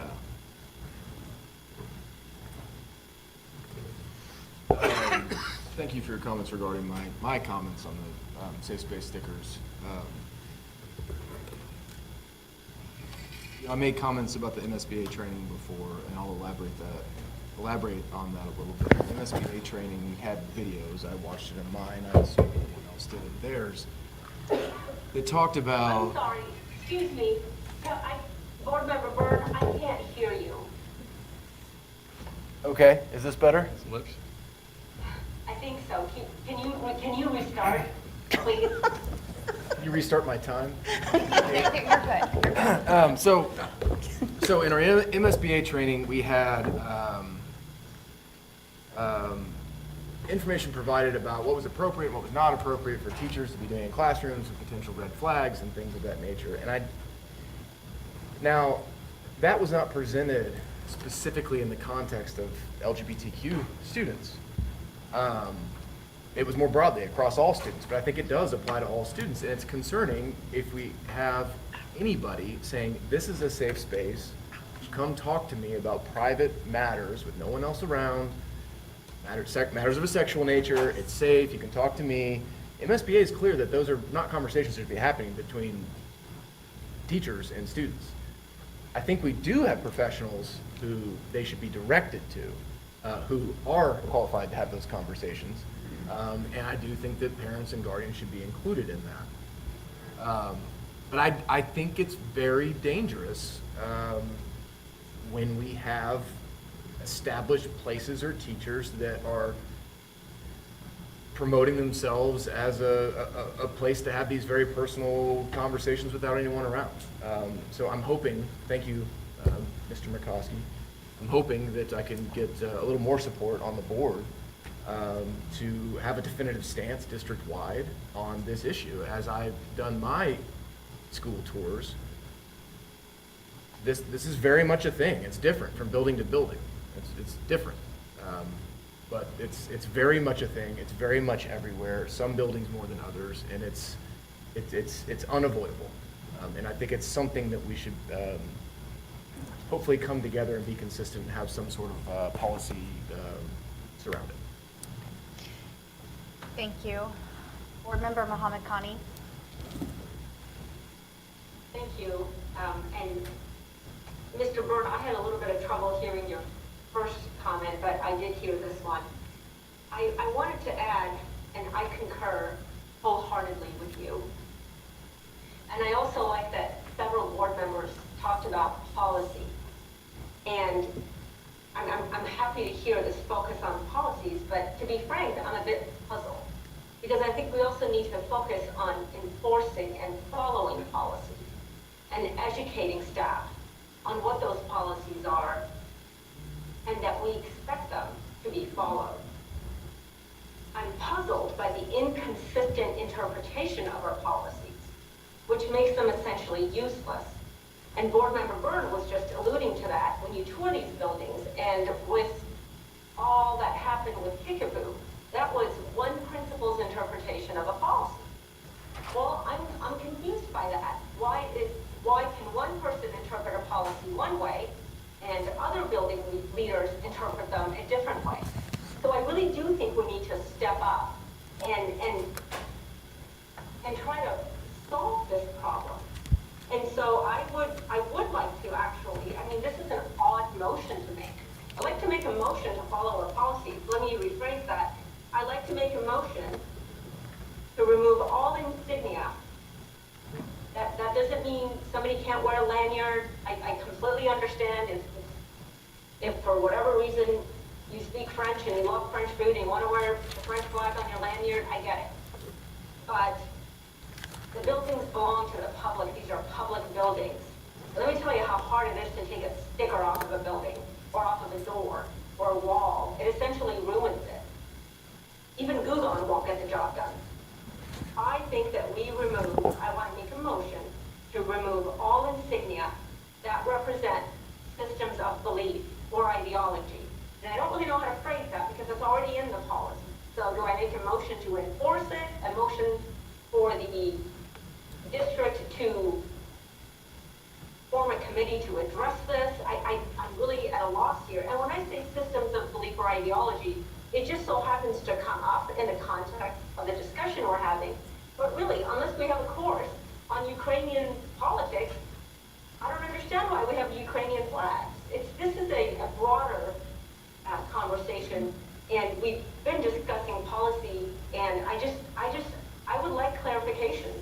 And on this specific point, I would like to make a motion on removing insignia, and that means that are not district approved, that are not district issued.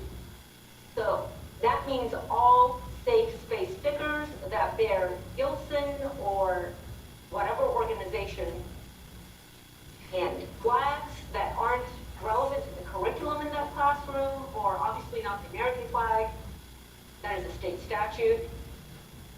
So, Board Member Mahatma-Kani, the two things. One is this board has made it very clear to me that we'll be following Robert's Rules of Order. And so right now we're talking about board member request for a statement of support for LGBTQ, statement of support. I messed that up. But that's what our topic is right now, not insignia in our schools. I've mentioned before, and I'll remind the board members during board comments, that if you would like an item added to the agenda, please email Vice President Scott, myself, and Dr. Lathan before we set the agenda. Well, in that case, I am speaking on topic, and I would like to make a motion that the Board of Education approve the insignias that are in support of the LGBTQ community. That means it's with our approval. How the sticker looks, how the insignia looks. I mean, it's part of the same conversation. I feel like you're trying to... So can you repeat your motion? Motion for the board to approve? The board to approve. So the motion was made to offer a resolution. So I don't understand. If that didn't go anywhere, then why do we have these stickers? Because that is, in effect, a statement, a resolution in of itself. Sorry, I'm not entertaining your motion. On what this board just decided. I want to have an understanding of what this discussion resulted in. I'm glad that we're having it. I think it's been very productive. I've learned a lot, and I pretty much agree with everyone. But I would like to know what the conclusion is as it relates to our buildings. It's summer, the buildings are mostly closed except for explorer locations. This is an opportunity for us to actually put our action where our words are. How do we want to support all of our students? Do we want to support them through our actions, or do we want to support them through stickers and words? So I'm still unclear. Are there further comments?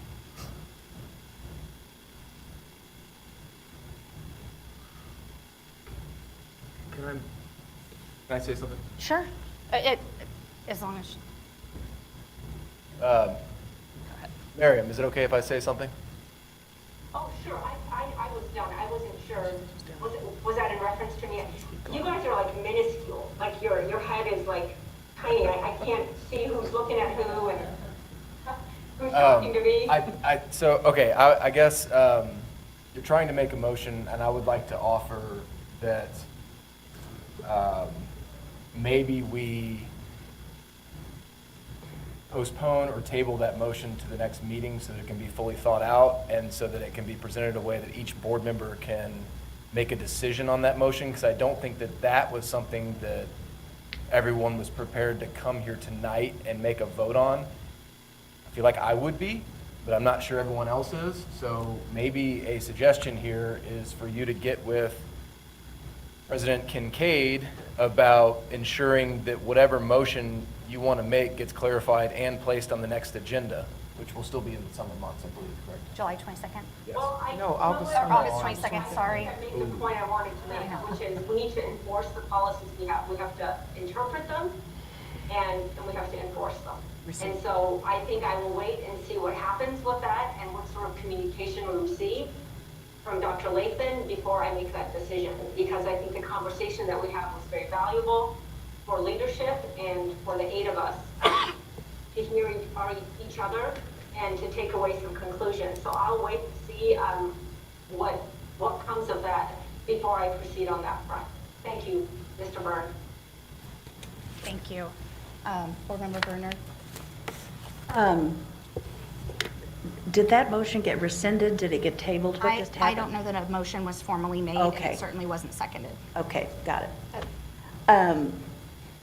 Well, I spoke before about the resolution and policy, but something's been said here tonight that I have found really troublesome. And again, I'm going to call upon my experience out in our buildings. In all my years of pride flag display or stickers or whatever, never in my mind, never in my experience did I consider that an open invitation for kids to come in and talk to staff about private matters like that. I never saw it that way. And I saw it more as a student recognizing this person maybe understands me, but I'm totally unaware of kids going in and seeing that kind of a display and feeling as though here's the person I can talk to. I just never, that was never my experience. It wasn't that people were, gathering around having some sort of sexual talk. I never viewed it that way personally. I never thought of it that way as a school employee. And so I think it would be a misrepresentation to imply that if that's displayed, and that obviously I think will come up for discussion later, but it's not an open invitation for anybody to come in and start bearing their soul about sexual identity. That has not been my experience with what that was. So I just felt like I needed to say that because of how it was presented, how these stickers and flags are being presented. I never saw them in that light, ever. Is there any further discussion from the board at this time? Okay. Thank you to all the board members for engaging in that conversation respectfully with one another. I appreciate that. We're moving on to item 9.01, the treasurer report. Deputy Superintendent Dr. Mulford, this is your last board meeting with us. Oh. This is it. We're going to miss you. I know. We're really going to miss you. I've absolutely enjoyed my time here at SPS and working with this leadership team and all of our staff. It's been a great experience. Also appreciated working with you all, and I've definitely seen you grow over time and hope to continue to see that. And just thank you for giving me the opportunity. So with that, I'm going to dive right into the treasurer's report. And so if you'll note the items of interest, a couple of things just to point out. The financial documents in your packet are through the end of May. So we are drawing near the end of the fiscal year, getting a much better picture of where revenues and expenses will land. You'll note the second item that the projected ending fund balance is close to where we've been projecting, but it's actually just slightly higher. And that's due to budgeted expenditures not being fully expended as anticipated, but still right kind of in that range. Couple things to just keep on your radar. The annual secretary to the board of the board report that all districts are required to file is due August 15th. So Ms. Stasel and her team will be working on getting that finalized and submitted. We always share that with the board once it's completed. And then from there, we launch right into our annual external audit, which we will get going this fall with Westbrook and Company. And then one last thing, also in August, is setting the tax rate. So we expect to get final assessment numbers from the county assessor mid-July, and at which point we will do the calculation, post the notice, and at the August board meeting, you will have a tax rate hearing. We do anticipate, I've mentioned this before, I'm going to mention it again, we anticipate that the increased revenues will exceed the 5% cap that the Hancock Amendment allows on real property, which will essentially result in having to roll back the levy probably a penny or two or three. So that's what you should expect to see come August. So with that said, any questions that you might have? Okay, seeing none, the recommended action is that the board approve the treasurer's report as presented. Do I have a motion? Make motion to approve the treasurer's report as presented. Thank you. Board Member McCoskey makes the motion. Do I have a second? Second. Second from Board Member Thomas Tate. Any discussion? There's our question, yeah. Go ahead, Member Muhammad Khani. Oh, I was just seconding it. Oh, okay. Thank you. Any further discussion? Who are you going to list as the second? Deanne or her? Sharita. Seeing none, we'll vote.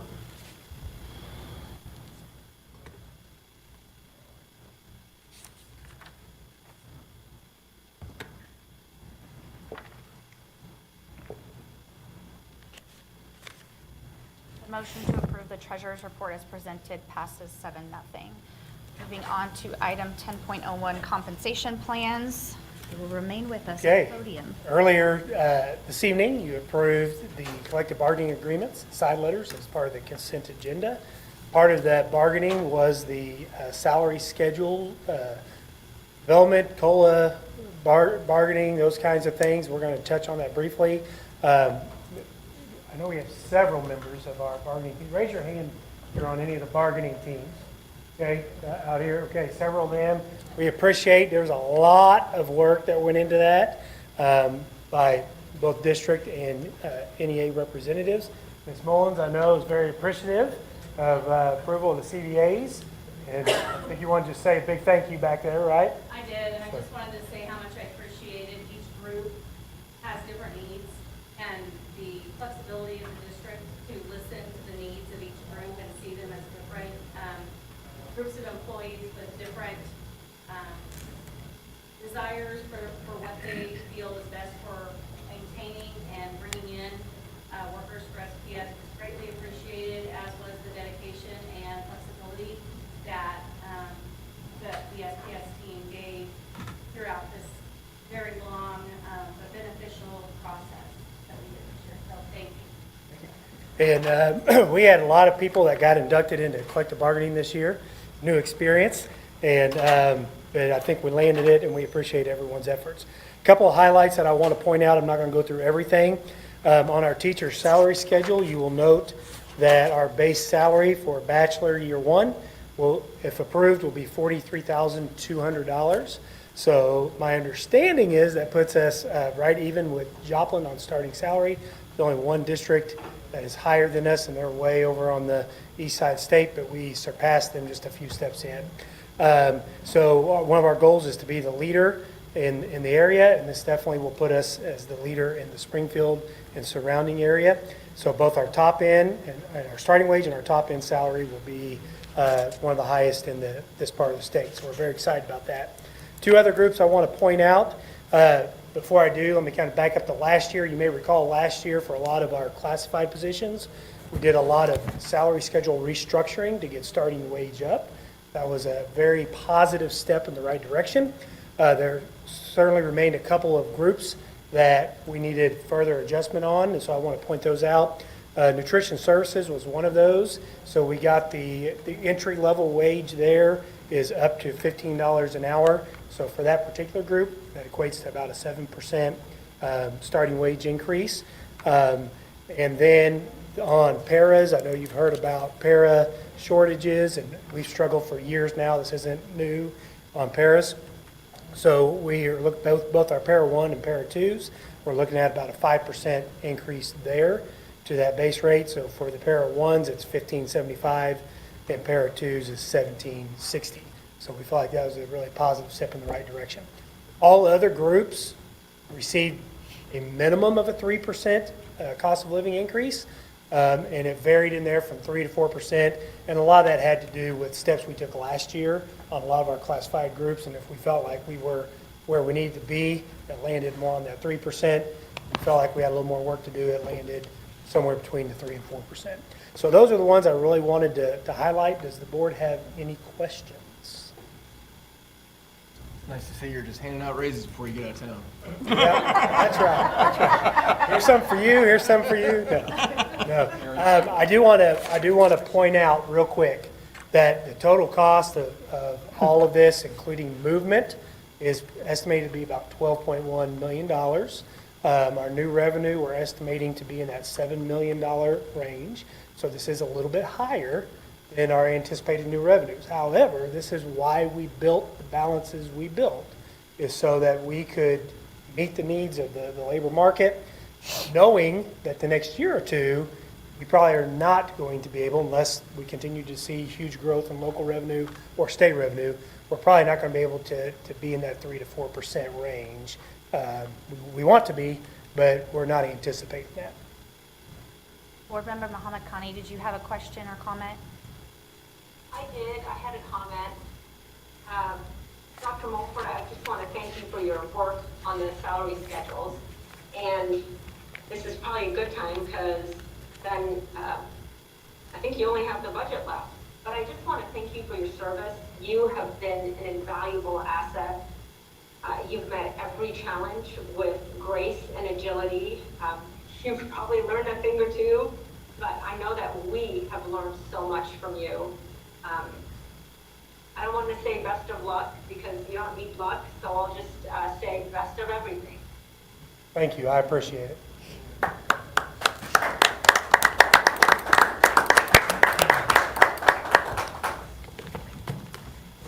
Bravo.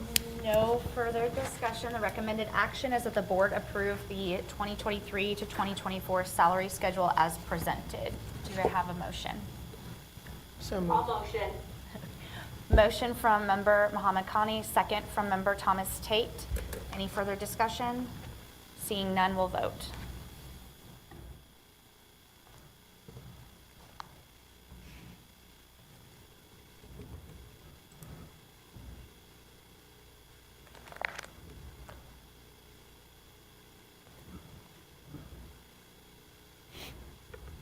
The motion that the board approve the 23-24 salary schedule passes 7-0.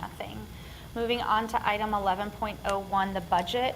The board has worked with Dr. Lathan and her team since earlier this year to finalize the 23 to 24 budget. We've had multiple small group meeting sessions with Dr. Lathan, Dr. Mulford, and Kara Stasel. The recommended budget was provided to us prior to our June 13th study session. We've had ample opportunity to provide feedback and ask questions, and I am ready to entertain a motion that the board approve the 2023 to 2024 budget as presented. Do I have a motion? Motion from Member Kreis. Do I have a second? I'll second. Second from Member Bruner. Is there any discussion on the budget at this time? Member Muhammad Khani? Yes, I'd like to make a comment.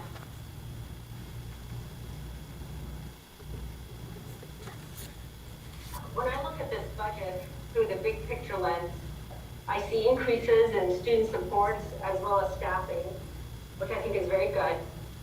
But I see it as mostly geared towards initiatives that are already present and expansion of the same systems in place. I think of it like a roadmap, and the roads are essentially the same path with minor alterations, you know, maybe an inch or two here or there, some adjustments.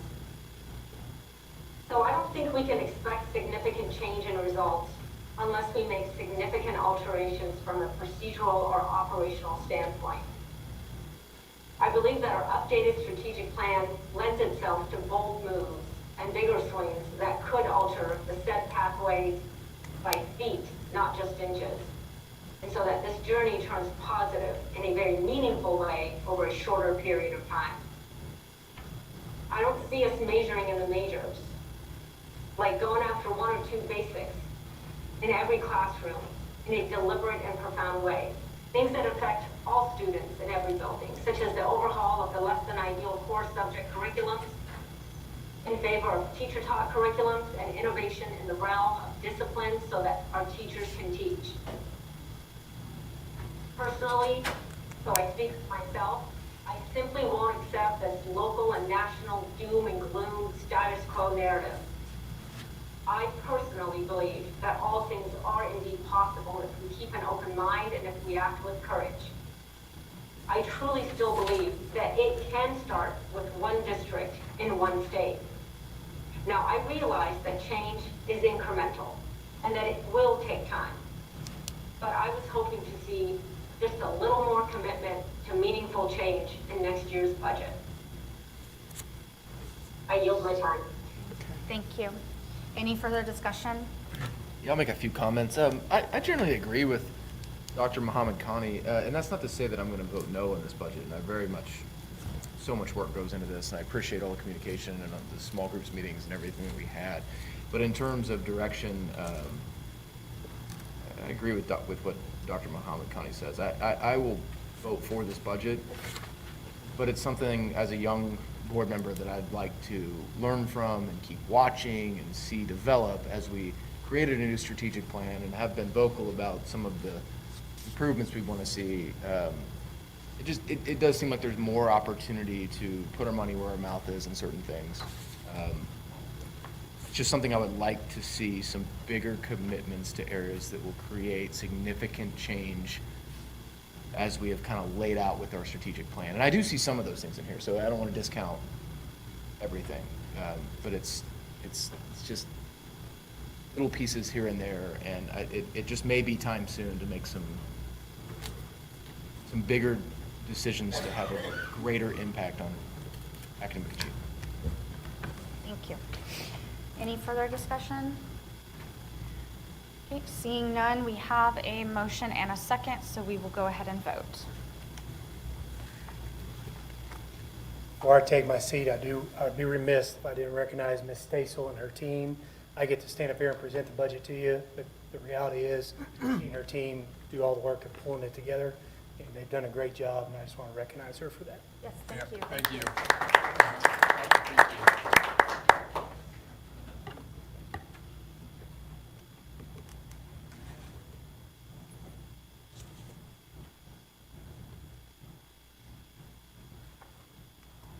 Motion to approve the budget passes 6-1. Moving on to item 12.01, change orders and agreements. Welcome. Thank you. Good evening. So you have your standard list of agreements in front of you for the 2023 bond projects. You'll notice still no change orders. We haven't started construction yet, so that's normal. The agreements in front of you, again, are part of our budgeted items for the architectural and engineer. You'll see things like civil engineering services, special inspections and material testing, testing and balancing. And also, the largest part of this list is the first set of projects for the protective film that we are installing on the lower ground level glass. These will be at all, the first bid package was at the 5 high schools. We did break these up specifically for size. This particular package had about 28,000 square feet of glass that will be protected. And so we will be coming forward with the next package of middle schools, and then we'll break up our elementary and early childhood into 2 different bid packages. And so you'll see that amount of $387,243 for that first set. So if there's any questions, I'd be happy to answer those for you. Thank you. Does the board have any questions? Okay. The recommended action is that the board approve the expenditures as presented. Do I have a motion? So moved. Second. Motion from member Kreis, second from member McCoskey. Any further discussion? Seeing none, we'll vote.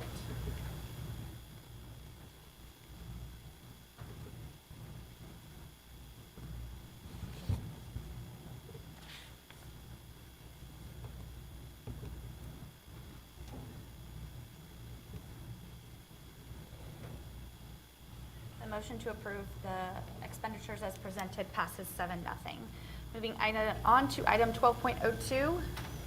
Yes, so over the past month, we have received bids each consecutive week for our 4 initial storm shelter gymnasiums that have been designed and put out to bid. We'll begin starting design for Holland and Cowden very soon. So the bids that you have in front of you, you will see the different schools, you'll see the number of bids that we received, you'll see the contractor with the lowest responsible bid, and you'll see that bid amount. And so for Mann Elementary, you'll see DeWitt Construction with a low bid of $5,224,000. Wilder Elementary, again, contractor is DeWitt Construction. with a low bid of $5,474,000. Watkins Elementary, the contractor is Crossland Construction with a low bid of $4,394,000. And Pittman Elementary, contractor is BP Builders with a low bid of $4,098,855. So you'll obviously notice there's a difference, a distinct difference in some of the bids. We have spent, our team, along with architects and contractors over the last few weeks, really comparing and looking at what we call the schedule of values to determine where is that difference. First of all, what I will tell you is that every site is different, so you're never going to see the same bid on each project, even if you design it exactly the same. Architects look at every project differently, and they put out bid specs a little bit differently. And so one of the things that we've recognized early on, for example, for Mann and Wilder, you'll see significant costs in the schedule of values that's different on the site conditions. Nearly about $350,000 for each of those two projects. That can be from the topography of the land in which we're needing to build. It could be the location of utilities that require a lot more electric and plumbing to be ran. It could be removal of fence, playgrounds, how it's connected to the building. All of those things factor into that site cost. Because of those site conditions at Mann and Wilder, those particular shelters are actually had to be set a little bit at an angle, which then creates an angled corridor. That does add some costs, and so there's some additional cost for those corridors. That resulted in higher structural steel costs. That resulted in higher masonry costs. So those things are a direct correlation. When we look at here's an example of a difference in architects. The architects for allowances in Mann and Wilder, they went ahead and put in about $385,000 of allowances up front in what the contractors would bid. Now, what that means is that you will see a lot of potential change orders absorbed in those allowances, but it also means that we don't use those allowances. Those dollars obviously come back to the district. So that's a significant difference. We did notice some things around how the roof specifications were put into those projects that resulted in some higher costs, and we're working to bring those back where we need them to be, as well as some HVAC specs, even in the precast design. So some of the items, there's really not going to be anything that we can change because that's the site that we're dealing with. Other items, we are continuing to look at what we call value engineer, and then we will be bringing those back to the board as what are called deductive change orders, as you've seen in past on some projects. But because these projects were bid out in sealed bids, what does need to come to the board for your consideration are the actual lowest responsible bid, and then we can work through and continue to work through those deductive change orders. I was pleased with the interest. We had as many as 4 bids on one, as low as 2. We have used DeWitt Construction many times. They built the Fulbright Early Childhood Center. They did the second phase of Sunshine. Crossland Construction built Delaware Elementary for us. They just built the plaster facility over at OTC, as well as, and then BP Builders was a contractor on Boyd. So great contractors. I like the fact that we've got 3. Because we know that they're going to be able to get the work done and they're not going to be overloaded. But be happy to answer any questions that maybe I haven't been able to answer for you up to this point. Any questions from the board? Board Member Muhammad Khani. Thank you, Dr. Shaw, for giving us the details on the price differences. But if I'm understanding correctly, these bids are still within the parameters that we had expected or set in the bond proposal back when we were discussing these numbers, correct? Well, the construction costs are actually over what we had initially estimated. The overall construction bid, the overall construction total budget for each of these projects was about $5 million. So we are going to be over budget on some of these.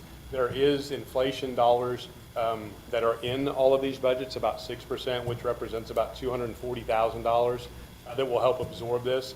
We also need to remember, too, that of the $220 million that we have bonded, what was approved by voters, and we specifically pointed this out, that we had $19.7 million of cost avoidance set aside for things just like this because we just weren't certain exactly how bids would come in. So with all of that in mind, The lower of the bids, we anticipate being able to absorb the little bit of overage there with the inflation, and then be able to, the rest of the dollars would be through FF&E and A&E. But it will be difficult to stay within the estimated total budget of Mann and Wilder because those construction costs did come in as high as they did. But again, we anticipate a few $100,000 coming back off of those project costs through deductive change orders or through unused allowances, but that will happen over time. So the $5 million was total cost for each site, or was it just the construction side, construction bid cost? $5 million was the estimated I see. budget for each of these projects. I see. That's why you're concerned about, Right. because there's other costs. Okay, Right. thank you. I understand. You're welcome. Board Member Price. Yeah, I was going to ask how Navigate was involved in the process here. They were not involved in any of these projects. Okay, all right. They're more involved in the buildings then? We've hired them to work with us on Pipkin Middle School and Reed Middle School. Okay. All right. And keep in mind, if you remember, Mann and Wilder have been designed for quite some time, so that was a matter of just kind of refocusing on those and then getting them back out to bid again. All right, well, thank you for that reminder, I appreciate it. And so, $5 million each, but for Pittman, the budget was $5 million? Or am I? So there was a construction budget of essentially $4,050,000. It was $405 a square foot. We figured about 10,000 square feet. Okay. There was then 6% of inflation that we built into that, about $243,000. And then the rest was for architectural and engineering, and then also FF&E, which gives us approximately $5 million per project that we budgeted for. Okay. We are in a very different bid market than we were 4 years ago when we did the 2019. And so as we were excited 4 years ago when all of our projects were coming in under, I was hearing constant stories from other districts saying, be fortunate, be happy, because we're not seeing that at all. And so this did not surprise me, but it's not what we wanted to see. But as the saying goes, the bid is what it is on bid day, and that's what the cost of construction is. So. Any further questions or comments? Yes, so so the Mann and the Wilder ones were designed prior. Are we essentially trying to build the same thing, like square footage, except you had to adapt for some site? Yeah, and the Mann and Wilder are about 400 and 500 square feet larger, and that's really due to how they had to be connected. It's not about the gym, Kelly, but it's about the connecting corridor. That's one of the things that every one of these facilities is very different. If you look at let's look at Twain, for example, how that one connected to the school, and then you look at Field Elementary, how that one had to be connected to the school. And so in Wilder, we're actually where we're having to connect these based on the site is we're actually having to go through which currently right now is what's known as an IDF closet, but it's a technology closet. And so we're having to actually do some work on the inside of that building. And so there's other complexities besides just being able to sit a gym on a blank slate of land, and because we need them to connect. We want to have kids safe as they go in and out. But all of those things do factor into that. So Did Crossland or BP Builders also place bids on Wilder and Mann? Crossland did on, I believe Crossland bid on every project. BP did on 3 of the 4. And their bids were even higher than Yes. the bid? Yeah. Some of that was due to their cost. In many of them, Crossland has its own precast manufacturing plant, so they're going to use their own. It's not local. That drove their costs up. I think my perception is they didn't get the first 2 bids because of that cost being higher, and so they aggressively went after the third one. And they actually had their bid on the third one that they got was actually $8,000 less than DeWitt's bid, which was an extremely, extremely tight bid. You don't see that in a $4 million project. So what that tells us as the owner, that those bids were excellent. They're very good, very tight, and so But it really, at the end of the day, when it comes down to general conditions, overhead and profit, those are the things that we don't generally see. It's how much are they willing to reduce to actually get a bid? Because so many of them are using the same subcontractors. Precast obviously would be a little bit different if they're using a different manufacturer. But So the difference, we see this big difference between the top two and the bottom two. And your explanation of that was, of course, there are differences in site, but it sounded like you were also explaining there was differences in design. well, some of the design around, for example, there was a difference in roof specification and HVAC specification. Those are two items that we expect to come back to the board with deductive change orders by,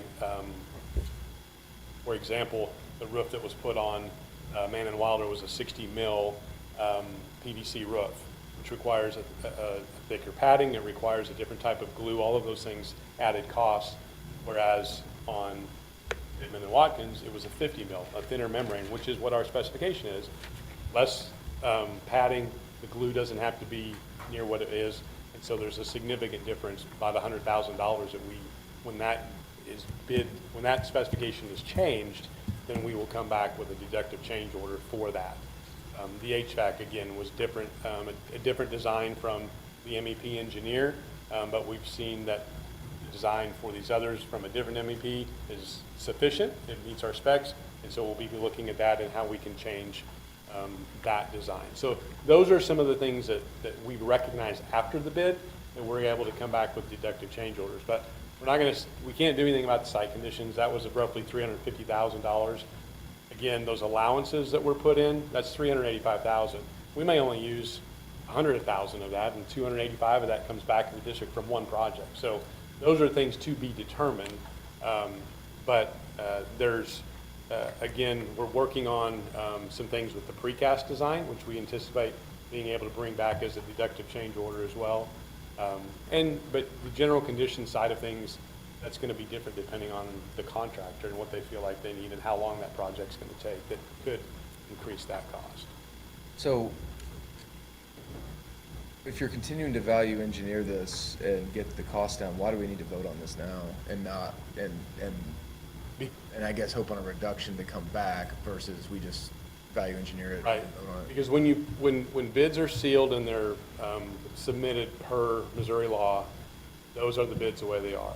If we don't want to accept these bids, essentially we would have to reject all the bids and then rebid it, which obviously will take time. It'll take, there will be potentially increased architectural and engineering costs, as well as, depending on how much time that takes, if this gets bid 3 to 4 months down the road, then costs are not getting any cheaper. And so, Okay.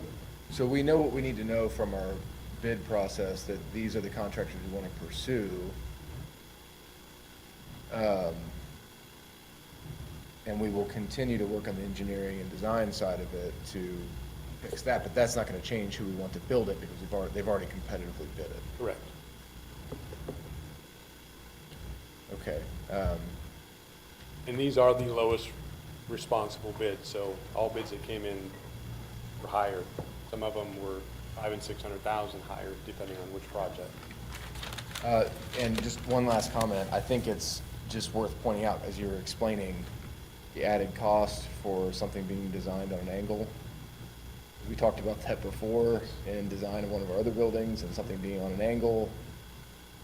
And I'm glad to hear that because that is the reality, that trickle-down effect. Right. Steel, more, everything, it affects everything. And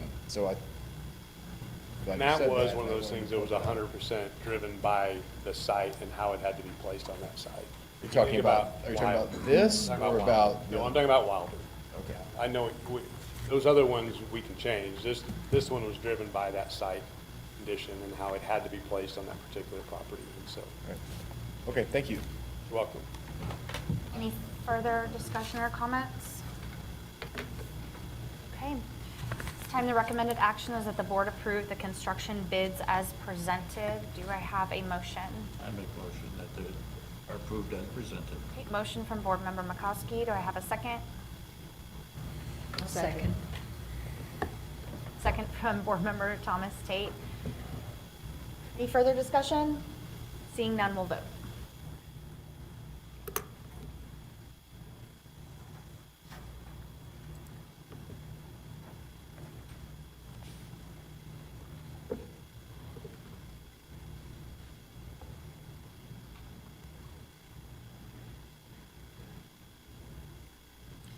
Motion that the board approve the construction bids as presented passes 7-0.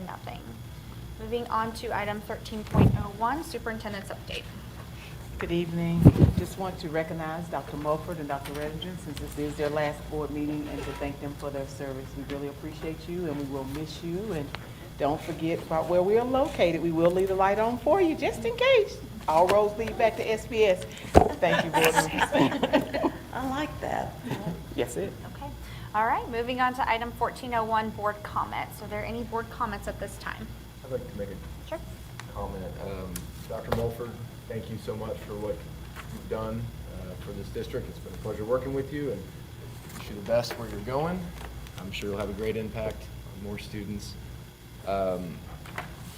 Really noticed in this year, a little more than a year that I've been able to work with you, that your ability to take on the role that's necessary is to be applauded. You're a very good leader, but you're also a good mediator and even a good follower when necessary. You wear all those different hats and you do it very well. So thank you very much. You've been a prize for our district.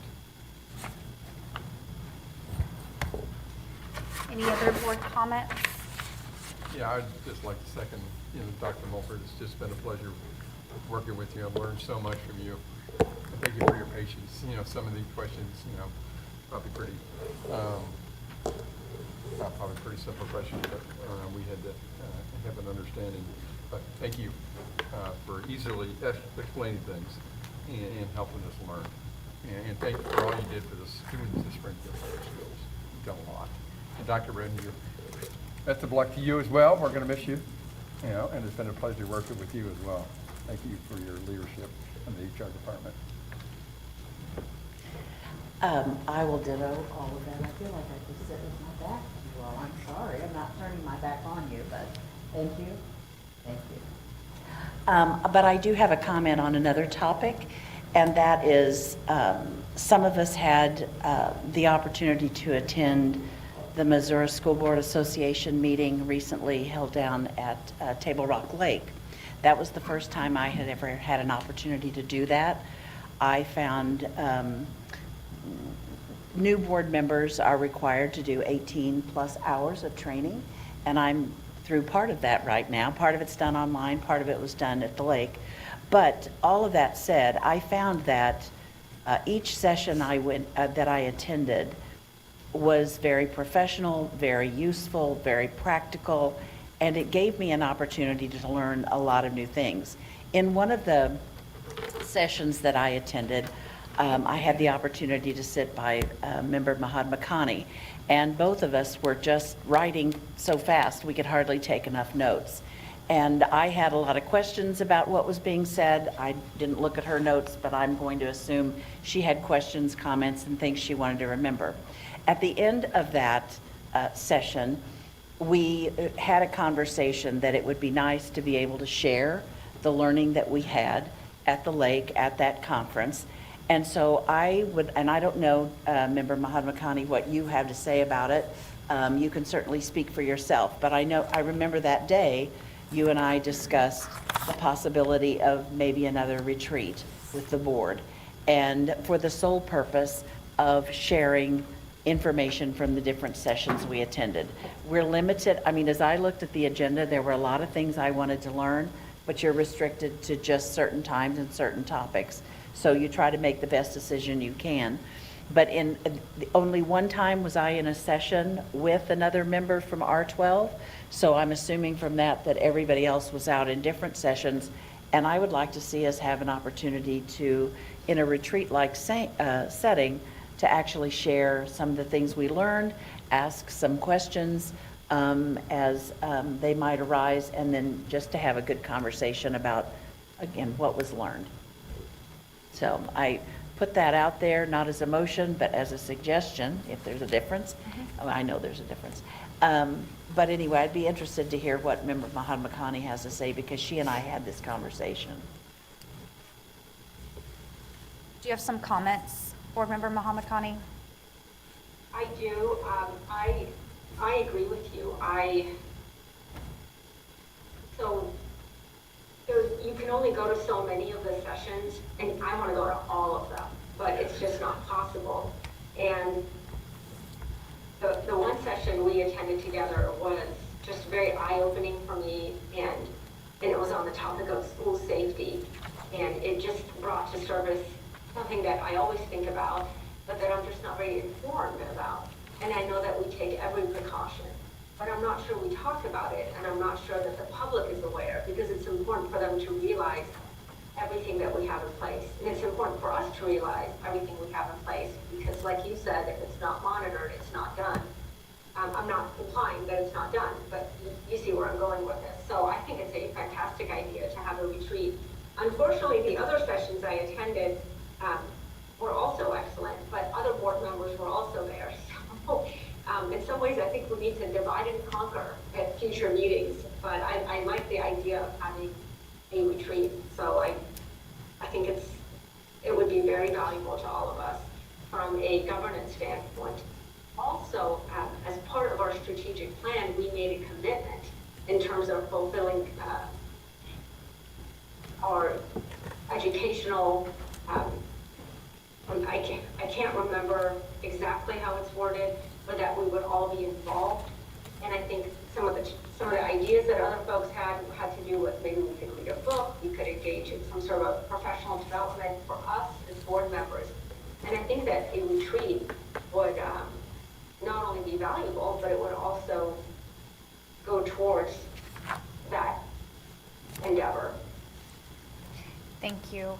And I know that the three of us briefly spoke about having that retreat option to share what we have learned.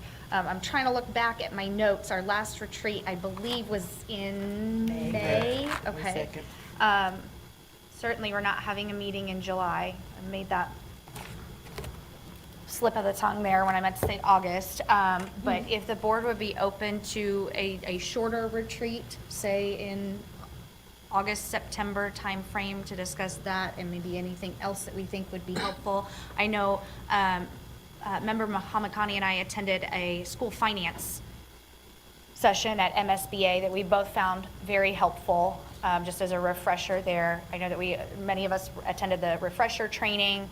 I did a board president training, and I know that Member Thomas Tate attended a few sessions, and we all discussed that it would be helpful to bring some of that information back to the board as part of the strategic plan, which includes to engage in ongoing professional learning for the board. One of the sessions that I attended was on board governance and continuous improvement, which provides a template for boards to self-evaluate and to develop a plan for improving. So that's one of the sessions that I attended, which I'm happy to share. Am I getting a general okay to move forward from the board? Okay. Okay, then we'll look at doing that in late summer or early fall. Any other board comments? Yes, Member Mahatmakani. If there aren't any other board comments, I wanted to make a comment. Any other board comments? I had a brief board comment. Why don't you go first? Okay, I can do that. I have that last word. My first board comment was about MSBA, but thank you for bringing that up, Member Bruner. The second one, Miriam, I did just mention that adding items to the agenda, I said that I would make that comment during board comment time. Just a reminder to board members that if there is a request to add an item to the agenda, to please email it to Vice President Christ, myself, and Dr. Lathan, and we will attempt to add that to the agenda. Couple reasons for that. One is we have to give notice to the public of what we're going to be discussing during our board meeting. So there are a few exceptions to that, of course, for an emergency, but generally we need to have general idea of what we're going to be discussing so we can give notice to the public. And as I mentioned earlier, this board has indicated its desire to follow Robert's Rules of Order. So, and then the second board comment that I was going to make is just a thank you. I know that we had a difficult conversation this evening. Somebody told me once upon a time, shouldn't call it a difficult conversation, you should call it a courageous conversation. And I just want to thank this board. I know during the board retreat, we all expressed our desire to communicate more effectively and to lead by example for the students of our district, including how to have a courteous public discourse. So thank you for everybody for participating in that this evening. That's all I had.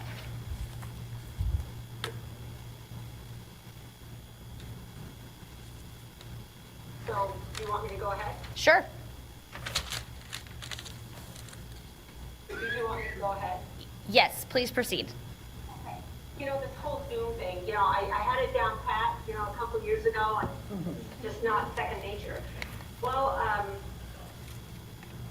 I thank you for your comment, Madam President, and I hope that my comment is not going to be viewed as a difficult conversation, but a courageous, or a difficult comment, rather a courageous comment. And I invite you and I plead with you to see it as such.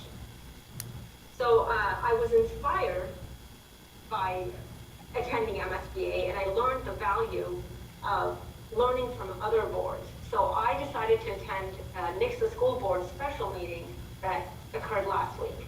And indeed, it was an excellent educational experience for me.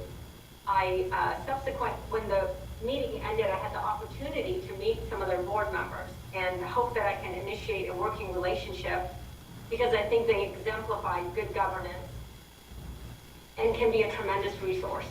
I think it is valuable to connect with other boards, especially regional ones, so that we can help each other in our service to the public.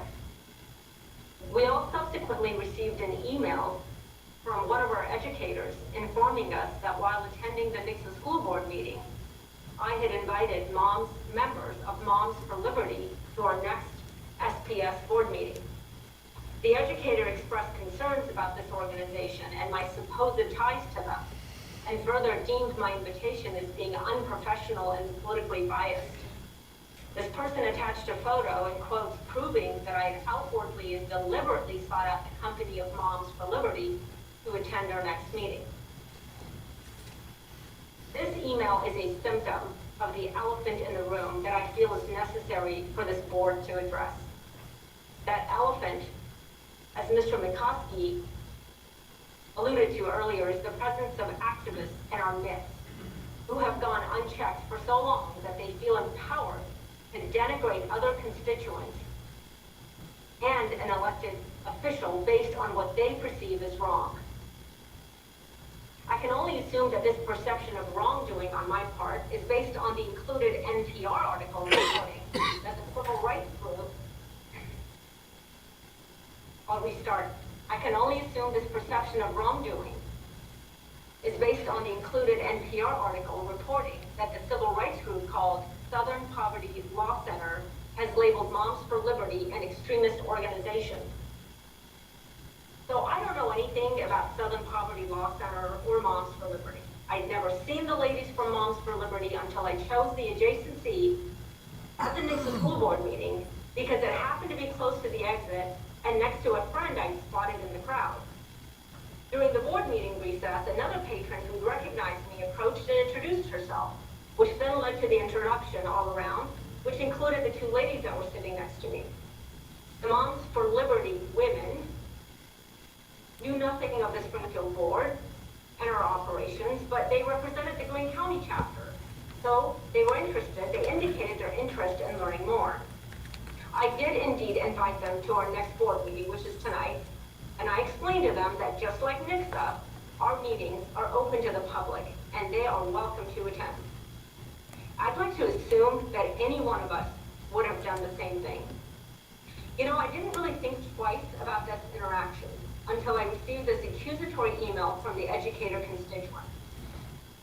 As someone whose character has been publicly and unjustly assassinated by misinformed individuals, I decided, you know what, I'm going to look up this heathen organization and see what they're all about. So I'm going to read to you what I discovered on their website. And hang on there because I do have a point to make. According to their website, Moms for Liberty are moms, dads, grands, aunts, uncles, and friends with a desire to stand up for parental rights at all levels of government.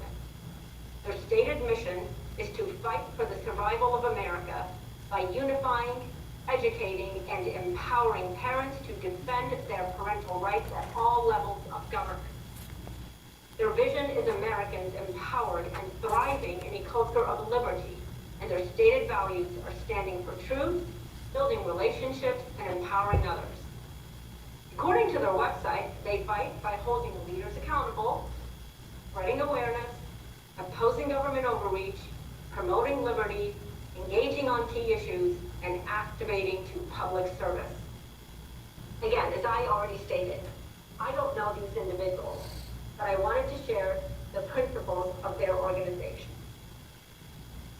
So what are the 2 points that we all agree on? First, that we value, cherish, and protect all the students that we educate, as we already discussed earlier tonight. But 2, that engaging the community is truly at the heart of what we do as board members.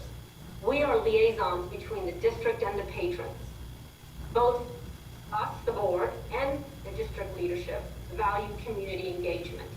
And I invite and encourage anyone who is interested to get involved with our schools at whatever level they can. The more community engagement we have, the more we can do for our students. I want to get back to the elephant in the room and what I'd really like to accomplish by making this comment to my fellow board members, which has absolutely nothing to do with Moms for Liberty. This unprofessional and politically biased actions that I stand accused of are in effect the behavior of some individuals within the district who in turn subject students to the same sort of ideologic battlefield. There are numerous accounts of such behaviors to the point that students form their responses, they write their essays, and they complete their projects to appease the teacher's political and personal beliefs. I don't know when this started to happen. I don't know how we got here, but this is not education, and I find it especially egregious in the public K-12 setting. Everyone, including our staff, is entitled to their opinion, and their speech is indeed protected outside of the classroom. What I'm trying to get at is that if these individuals think that I, as a board member, or any one of this prestigious group is game, then how do we expect the students to stand a chance? Because these individuals believe that they hold the moral high ground. Determining who and what constitute ethical superiority is not my job, it's not our job, it is nowhere within the purview of public school educators. If it does not align with Missouri learning standards, then it probably doesn't belong in the classroom. I've asked Dr. Lathan to include guidelines for professional behavior in the back-to-school refresher, known as Activate, to share our board policies, to remind them of our policies, both for the protection of these educators and to help serve our students. She has understandably been hesitant because the training would not be applicable, of course, to all our educators. You know, so basically you don't want to line up everyone just to talk to one or two. So I understand that, and that may be, but I do think that it would behoove us as a public education entity board to proactively remind our employees of professional standards of conduct. Because we've had some issues of recent. We don't want to run the risk of well-intentioned staff inadvertently stepping outside their roles as educators and engage in what may be categorized as activism and ideologic indoctrination of students. I'm now reading from our policies. It is my hope that our staff always maintain a professional public image conducive to serving as a public employee. I think it's important. And I want to remind us that it is the expectation of this board, it is the expectation of us by policy, I have to repeat, by policy, that every employee does what is necessary to maintain positive relations with students, parents, coworkers, and yes, as well as the public. And I'm gonna just take a leap of faith and just wrap us up in that too. You know, we're part of that public. Maybe we should include board members in that, even though it's not stated in our policy. Thank you for being patient and listening to me, and perhaps this is something that we can include in our upcoming retreat. Thank you. Are there any other board comments at this time? Okay, moving to item 14.02, upcoming meetings. Our next board meeting will be a combined meeting on August 22nd. Everybody have a good summer in July. And moving on to 15.01, the recommended action is that the board meeting adjourn. Do I have a motion? So moved. Motion from Member Thomas Tate and second from Member Kreis. I'm assuming there's no discussion, so we'll go ahead and vote. Oh, I just went out of the agenda. What did you do? Sorry about that. Can I give a voice vote? I just pushed out. Yes, you can.